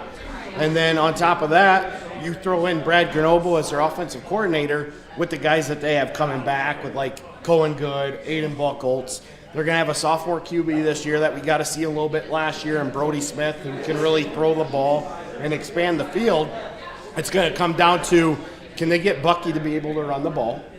And what can they do to stifle an Amboy Clipper offense, as Coach Kirby says, runs downhill at you. Yeah. But when you're talking about, like, his West Central Heat, like, they're right there in the mix, too. I mean, Heat fans, don't be alarmed about the top 20 teams that we put out there. Those were not our actual state rankings. The rankings have not been released yet. Yep. They are coming. But West Central is definitely a team we've talked a lot about here in recent weeks as well. Yeah. Coach, you talked about kind of what we're doing here, but I want you to kind of give a little shout out to Kyle, because I think, like, as the 8-man game has grown, what he's doing is a huge part of it. Oh, man. And so I think, like, it's awesome to, like, we talk about 8-man on our show every week, but I always tell everybody on our show, listen to the show coming out in 2 days, because you're going to get a lot more insight. So just talk a little bit about kind of what he provides. Well, it's hard for me to dislike the NUIC as much as I want to, simply because of how great he pushes the 8-man game in the state of Illinois. And an awesome, awesome job making sure that not just that corner of the state knows about it. But my friends and family in Champaign are paying attention to what he's saying. Yeah. That's amazing. Where we've come and where we're going has a lot to do with the publicity that he gives us. Yeah. And of course, being on the news on Friday nights doesn't hurt, but all of the things that come out of there, people are reading about in social media, and that's just helping our game grow more and more every year. Yeah. So I know that I've seen you at the state championship game in Monmouth. I know you coached one and won one down there at state championship in Monmouth. But before I let you go, I got to ask about the play. I got to ask you about Caden Drosty running the ball in on the final seconds of the game.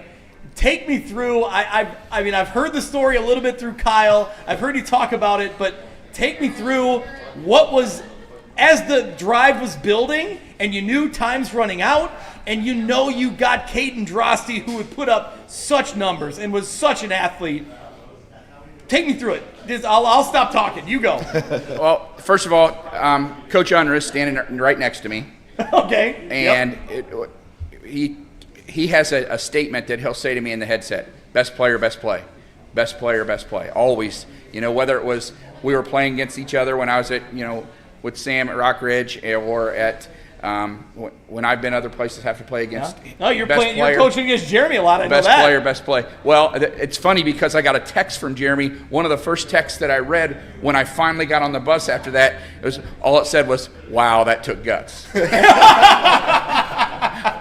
It was 4th and 12 on the 27, 4.2 seconds left, something like that. But all Unruh was like best player, best play. Well, you only have 12 or 15 seconds. That's something we joke about all the time. All the fans are like 2 hours later asking you why you called a play. I had 12 seconds to make a decision. Come on. Yeah, exactly. Best player, best play. So I said to Jim, I go, we're either running counter GT or we're going to run sweep. And he goes, run counter GT. Well, you don't disagree with Jim Unruh very often, but I was like, this kid's the fastest guy in 8 man. Let's get him outside and see if he can do something. And, you've seen that play a million times wherever it is, just running and him cutting back the inside. But the thing that sticks out about Caden on that play was he said he heard the whistle and he knew he couldn't run out of bounds because that was the plan, to run out of bounds. And he just closed his eyes, planted his left foot, and turned back the inside. He took 3 steps, and when he opened them, he was in the open field, and he goes, I don't know how that happened. But, best player, best play. He'd run 60 touchdowns that year. 3,800 yards rushing, something like that. Unbelievable numbers. Yeah. Stupid numbers, but just, what do you do? You guys have known me long enough. What, are we going to throw it? Come on. We have 4.2 seconds left. I think we have 2 play-action passes, and we might have used them the previous plays. And we're not going to do that. Let's give the ball to Caden and see what happens. Truly amazing. Well, congratulations on that, because that was awesome, and that's been a play that I think everybody in this room has probably seen before, because it was every video you watched from every different angle was like somebody going, oh my God, like it was just a really cool play. So the hardest tackle that I've had in my life after all the football that I played was Unruh ran down to the end zone, and then he came back and just floored me. I didn't see him coming. My jaw hurt for about a week because he hit me so hard. But I would guess he could lay a pretty good tackle. Yeah, he's a little bigger than me. Well, no, thank you so much for being here. Thank you so much for making the trip. We love promoting 8-man football because I really think that there are teams that need it, and there are schools that, they end up, they're thriving now doing 8-man football. It's thriving. Yes, great brand. It's fun to cover. And Kyle, of course, does it every week. Doing a great job. So thank you so much. Kyle, you'll stick around for a minute. We might talk a little bit more about the NUIC. Does that sound good? That sounds great. You'll have to deal with Brian Stocking. Can you do that? I love stockpile. You don't know stockpile like we know stockpile. But you'll find out. I'm just kidding. All right, take a quick break. We'll jump back we'll talk NUIC. We'll bring in Brian Stocking. Yes, sir. I'm just kidding. You're rolling the show, man. You do Let's rock and roll. We'll be back right after this. This episode of View from the West podcast is brought to you by Simulation Sports. In addition to golf simulators and batting cages, Simulation Sports provides golf club repair, custom fittings for driver shafts, and even private lessons for golf, baseball, and softball. Whether you're looking for a fun group activity or want to fine-tune your skills and equipment, Simulation Sports has something for everyone. Visit their facility at 400 South Main Street in Monmouth, Illinois, or go to thesimulationsports.com to start playing today. Shouldn't financial advice focus on you? I can help you plan for your financial future, from protection to saving to retirement. I'm Nate Neighbor, your Modern Woodman representative. Call me at 309-233-2656 or find me on the Modern Woodman website. Get to know your local Modern Woodman representative to plan for your financial future and learn about valuable member benefits. Modern Woodman of America. Touching lives, securing futures. Securities offered through MWA Financial Services, Inc., a wholly owned subsidiary of Modern Woodman of America. The View from the West Player of the Week is brought to you by Breedlove Sporting Goods, Western Illinois' premier sporting goods store for uniforms, apparel, equipment, awards, and online team stores. They offer name brands such as Adidas, Under Armour, and Nike, and are extremely responsive with any inquiries. With a primary focus on the western side of the state of Illinois, Breedlove Sporting Goods is the fastest way to outfit your team. You can check them out on Facebook or at breedlovesports.com. Hey there, local high school football fans. This is Sean Considine, a Byron Tiger and Iowa Hawkeye alumni and now an LPL financial advisor. I'm passionate about high school football because it's the purest form of the game where communities come together. You can find me in my Byron office most days until I run off to football practice. I'm happy to talk about football or the markets. I'll leave that up to you. I want to wish everyone across Illinois a safe, successful high school football season. Securities and advisory services offered through LPL Financial, a registered investment advisor, member FINRA SIPC.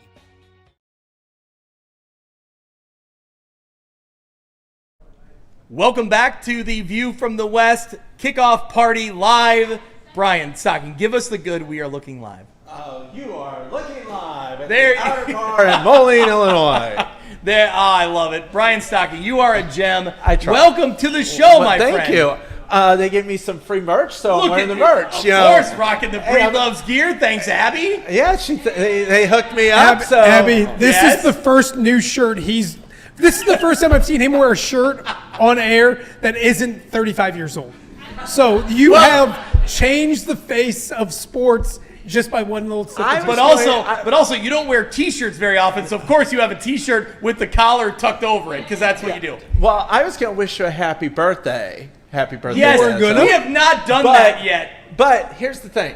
After watching you play QB1 there with the hat, you're not ready for prime time. I wanted her to have a hat. You threw it to the wrong person, though. I threw it to the lovely you lady. threw it Stop. You're supposed to throw it. You were throwing it to Mr. Swigan. He won it. How do you know instead, that? Because I listen. You No. threw it to Mr. Swigan. Sometimes you throw it to the ladies, Stockpile. Well, you let me deal with the see- ladies side of things. Yeah. I think I do a little better in that department. Well, than you that's do. true, but you're not good. There's a reason why you're not QB1. Shim, can you do me a favor here? So Zach Jimin's here, and he's been helping us out all night. Can you bring up every single piece of luggage that Brian Stocking has brought along? We need to see it on the live stream. Yes. ready. Okay, for- here we go. Let's take a look. Let's take a look at everything that Brian Stocking brings with him every week. Where are we going to give it away? Whatever you want to do with it. What do we want to do? Sure. Do you want to give it away? Yeah, absolutely. sure. Let's give We away tried one to more give it to hat. Stockpile, but I want one of those hats. That's a nice I'll one. get you one. Don't worry. All right, there we go. All right, well, let's draw. We only got a few names left here. Let's draw. What are we drawing for? Okay, hold them up here. Let's everybody see what Brian Stocking brings. You with told him. me Here to we come, go. There's one. come What's ready. in that book bag? All sorts of stuff. All sorts of stuff. Okay, we have book bag number 2. Yeah. There we go. There's a dead body in that one. No. We have a briefcase that he brought with him as well. That briefcase is older than a lot of And people. we have one more. This is an overstuffed duffel bag. That is so packed. I mean, no cards in there on that. I want to No point cards? out, I brought. I'm old, so I need note cards to remind myself. Oh my gosh. Besides the speakers, what y'all see here is mine. 3. I love that Tony 3. Z just said, Three. geez, that's heavy. 3. You have 4 things. I had 3. Yeah, you told me to come ready for action, so I came. Okay, well, get him out then. What's in there? Let's get it out. No, we don't have time. We don't have time for that. Well, then why'd you bring it? I was studying for it beforehand. Oh, okay. During the show? No, before You the should have show. been paying attention. I was paying attention. I couldn't hear you though. I was Real trying fast. to duck. Is what I was trying to do. All right, Stockpile did mention Mother Stockpile And me. sent me. No, not and you. Yeah. Mother Stockpile sent me a birthday gift. Yes. Love that lady. Karen Oh my is God! amazing. Look, live and on the she show. knows Here me we so go. well. Oh, look at that! I got the cookies and cream. So thank you, Mama Stockpile. We appreciate that. That's amazing. All right, Stock, you got to draw a name out of the hat. Who's winning this other View from the West hat? This is a really good looking one. I like this one a lot. No, you got to read it. We'll get it, and we'll get it. We'll get it. No, he's going to win something else. Hang on. Why is We'll that save back that in one. there? It's Chase. Oh yeah, He's going to win something else. my kid. Yep. Sorry, Let's draw one Chase. more. No, he's going to win the big No, I prize. get you. Just grab one, man. It is Matt now. Matt now. Yes! There we go. Hold on. I got to throw. Here we go. Let's see. Quarterback throw.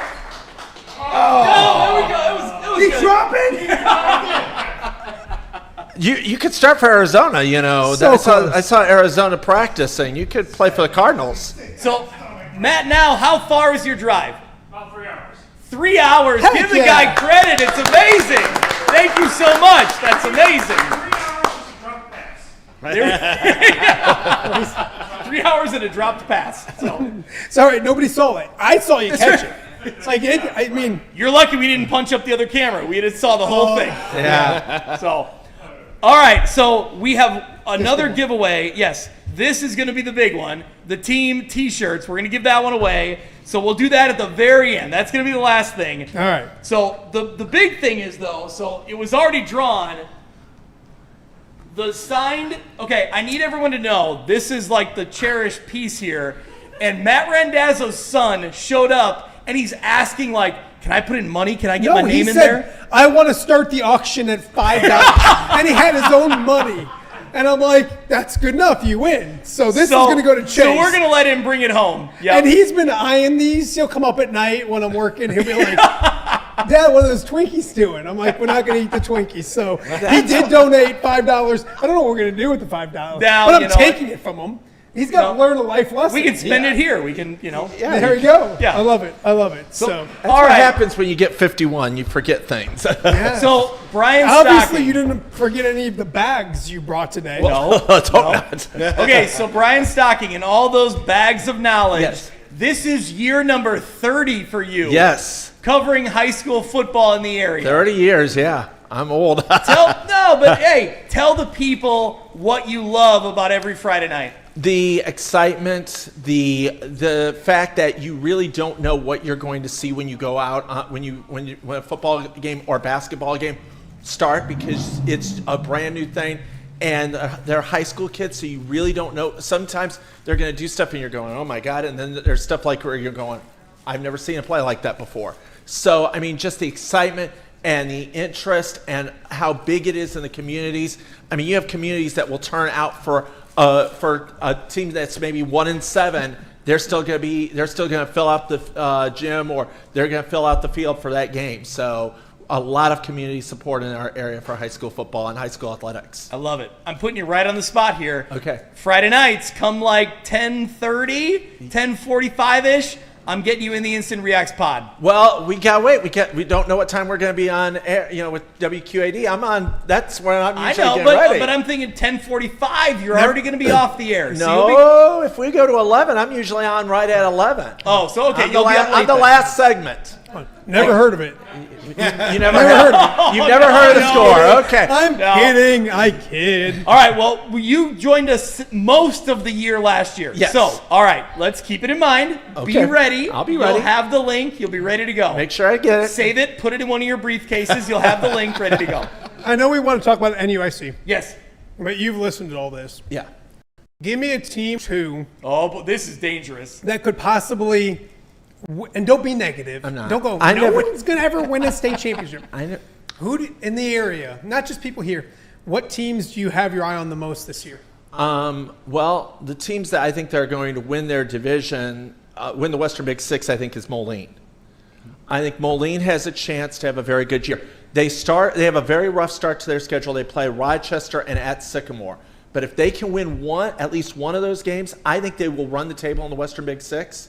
They'll be 8-1. They should get a bye. Now, the state really does not, for some unknown reason, the state of Illinois does not give good seeds to this area, especially the higher up they go. Ooh. There's been a few years. It's not Taylor's leaving. Bye, Taylor. She was the bartender up here for most of the show. Thank you so much for being here. Yes, shout out to Taylor. Last year. She was here last year and this year. To come back this year. Yes. Usually. What? All right. What? Usually, any woman that spends that much time with us wouldn't want us asked to come back again. She signed up for another year. She wanted to be here. It's amazing. So anyway, okay, yes. I think Moline has a chance to get to their first state quarterfinals since 1979. But you're talking about like the seeding. There's no like area bias. Like it always seems that Moline and Quincy get lower buys in the state tournament from the IHSA than what I think they should. Kyle knows the system better than anybody I know. There is no basis to that. You just got to play tougher competition. Well, they're playing tough competition. You just said Moline has it's a possibility. What'd you say? I think they've got a very good possibility. Okay, we didn't ask that. I said, who will? Will they make the quarterfinals or not? Yes or no? Yes. Hey, there we go. Also, right. another team is Riverdale. I think Riverdale will go 9-0.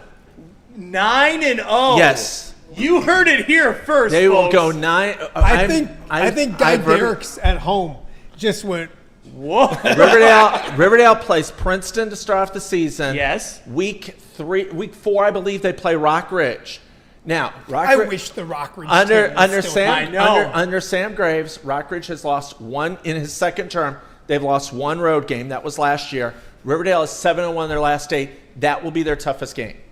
I love how he treats Sam Graves like he's Trump in his second term. Whatever president. He's been in those. He's had a second term. I get you. Wow. So I there knew you go. And I love Riverdale. I love Yeah. Guy Derrick's, despite him bailing on us tonight. I love him. He's great.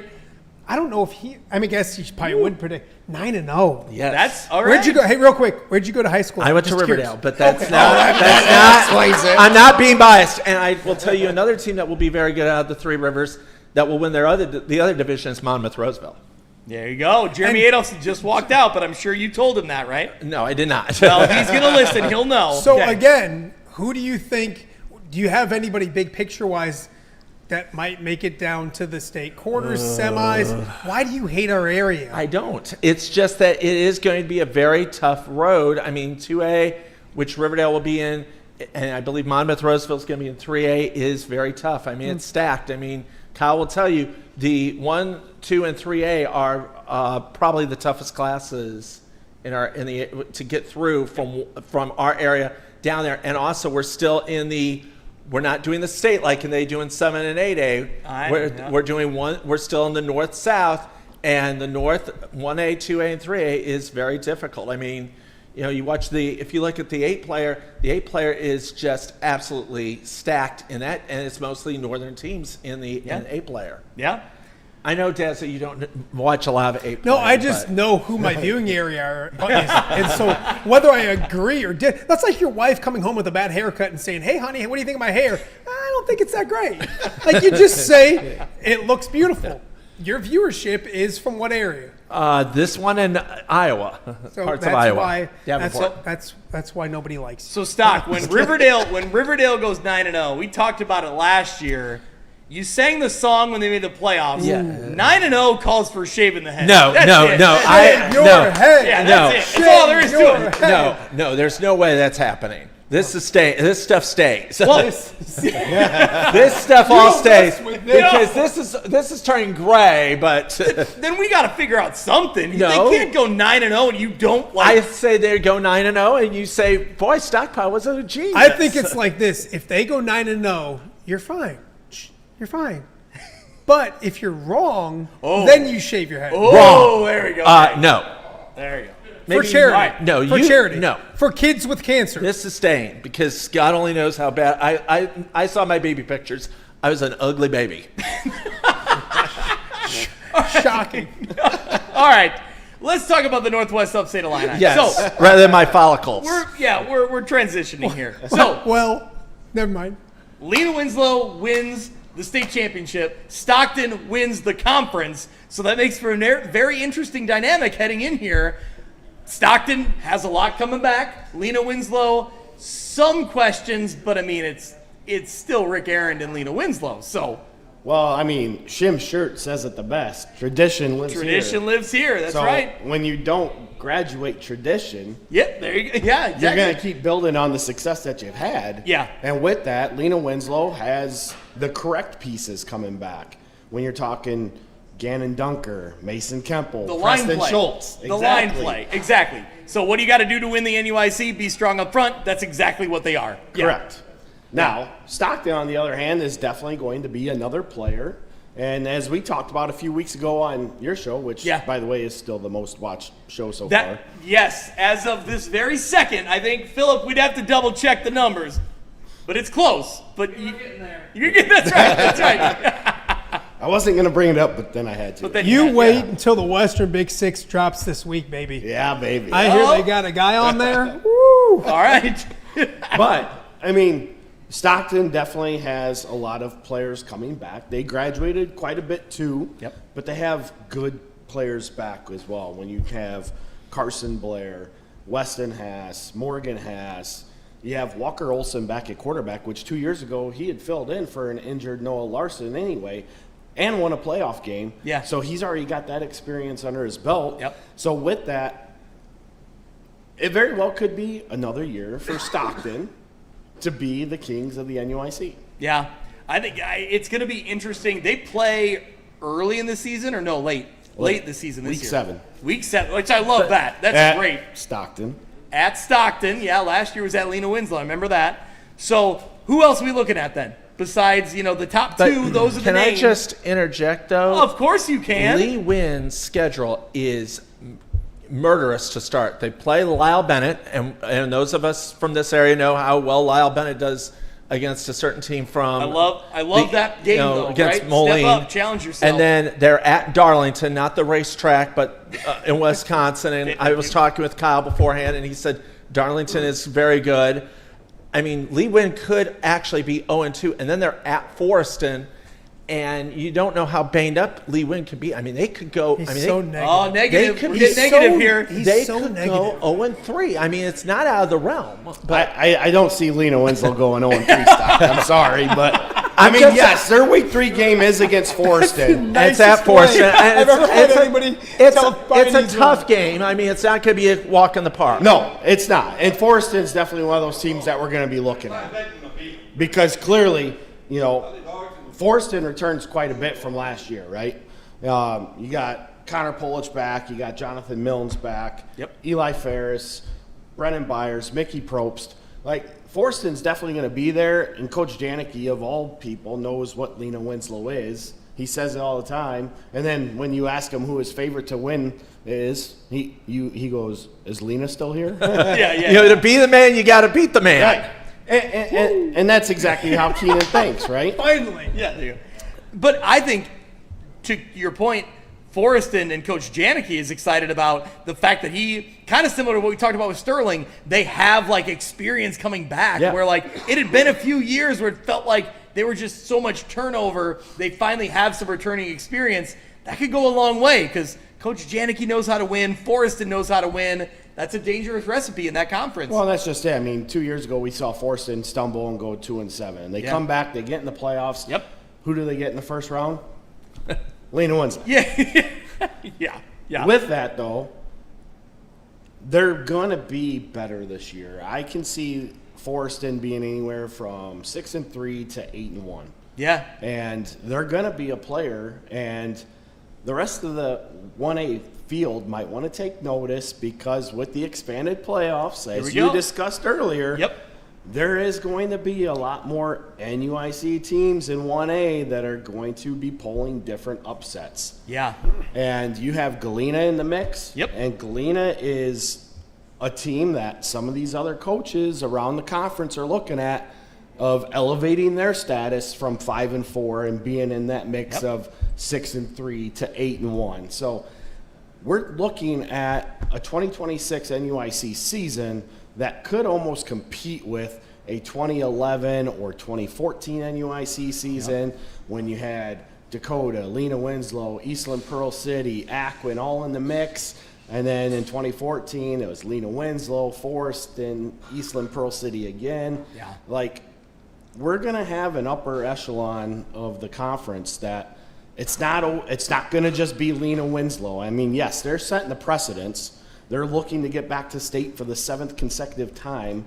Which would be what? A state record for public schools? It would be a state record for public schools. They currently hold that mark with East St. Louis. Yeah. And the only other school to do it was Addison Driscoll. Yeah. Kyle, is Galena going to be playing at home this year? Because last year they had to play in Hazel Green, Wisconsin. They are playing at home. The turf field is ready to go. Yep. It runs north and south, so it looks really good. Yes, they changed they changed the direction of the field. That's crazy. So it runs towards the school now parallel with the school. Yeah. It looks great. I'm excited. They open up with Rushville Industry this year. That's going to be a great At game. 5:30 on opening night. Ooh, 5:30. Yeah. All right. Not sure about the early game time, but my plan is to be there and then head down to Lena. Well, that's absolutely. That's the TV mindset of hey, if somebody kicks off early, I can get there, and then I can go somewhere else. And I love Rushville's pretty good in the Lincoln Land Conference. I think they're in the Lincoln Land South. They lost a lot of talent from last year. But they won their part of the did. Lincoln Land last year, and so I think that's going to be a top game. It'll be interesting to see how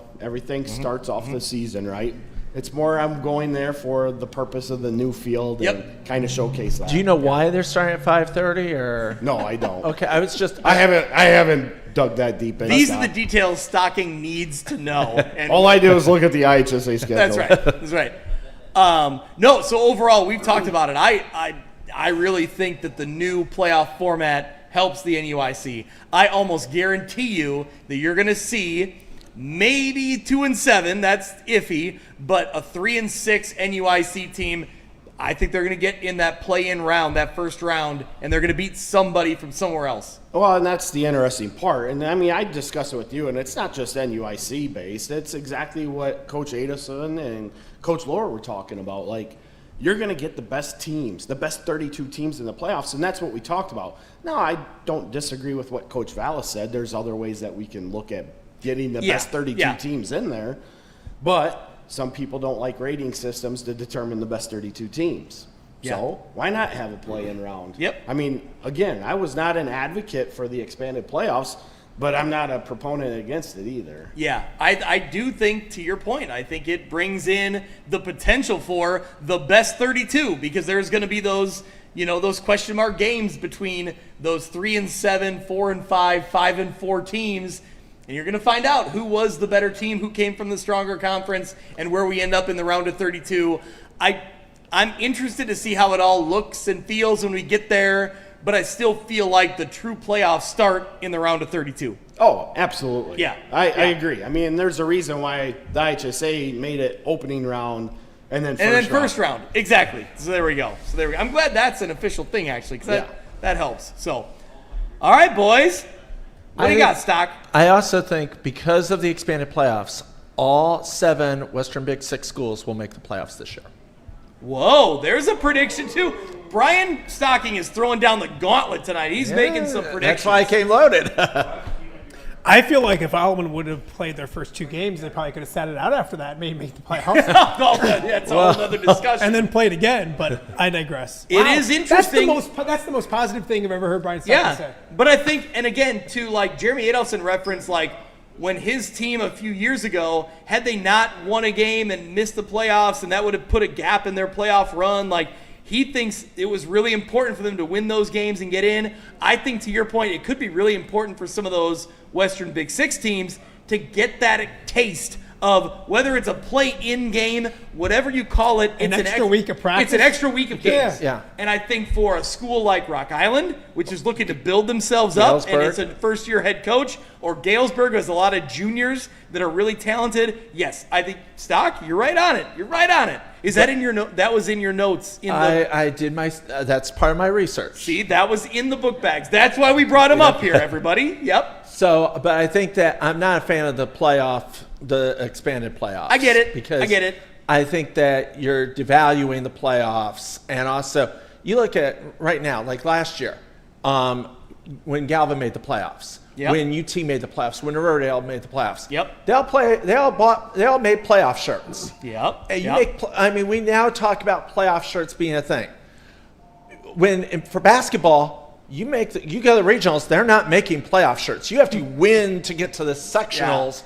Yeah. For baseball, they don't make shirts for you just to get to the playoff, just because you got in the regionals. You have to win your regional to get a shirt. But I'm guessing Abby at Breedlove's would be willing to make anybody playoff shirts if they want them. So that's a plug there. But the question now is after, because you now have 48 teams, what's stopping them from going to 64 teams? Well, hold on. Do you want to go another 2 hours on this show? No, I do not want. I've been told by our executive producers it's time to wrap Stock Pod. They just got my ear and they said, "Hey, it's time. It's time. Must go." So no, all right. I think this has been a great show. We got one more thing to give away here. All right, so the program, the team T-shirts. Let's see who wins our team T-shirts. How do we do that? Well, you got another bucket. You got to get out the hats. We got to get the helmet. Here we go. But is it whoever's name, it's their choice on which program? So it's their choice. Yeah, essentially. They may have written something down. Should we put anybody else's back in? No. Chase Randazzo's doesn't count. No, just There's go a with joke there about Alleman, but I'm going to leave it alone. Well, that was Matt now. He didn't have a team written down, so he doesn't have a local supported team. Oh, Chase did too. Yeah. All right, here we go. All right. How do you want to do those? We're good. All right, let's go. Have Kyle, let's go. Have Vanna over there. Give the people what they want. Rick Little. Rick Little and the Quincy Blue Devils. How great would it have been if it would have been like we'll Rick get Little? The shirts. There How we great go. would it have been if it was like Rick Little? Quincy Notre Dame. No, just exactly like Moline. No, it's going to Quincy. Yeah, that was an easy one. So it's going to Quincy High School. They will get the team T-shirts. That's awesome. That's the first win of the year. They made the trip all the way here. That's right. That's Quincy's first win of the year right there. Stock, you nailed it. Absolutely. Well, all right. Greg, we did it.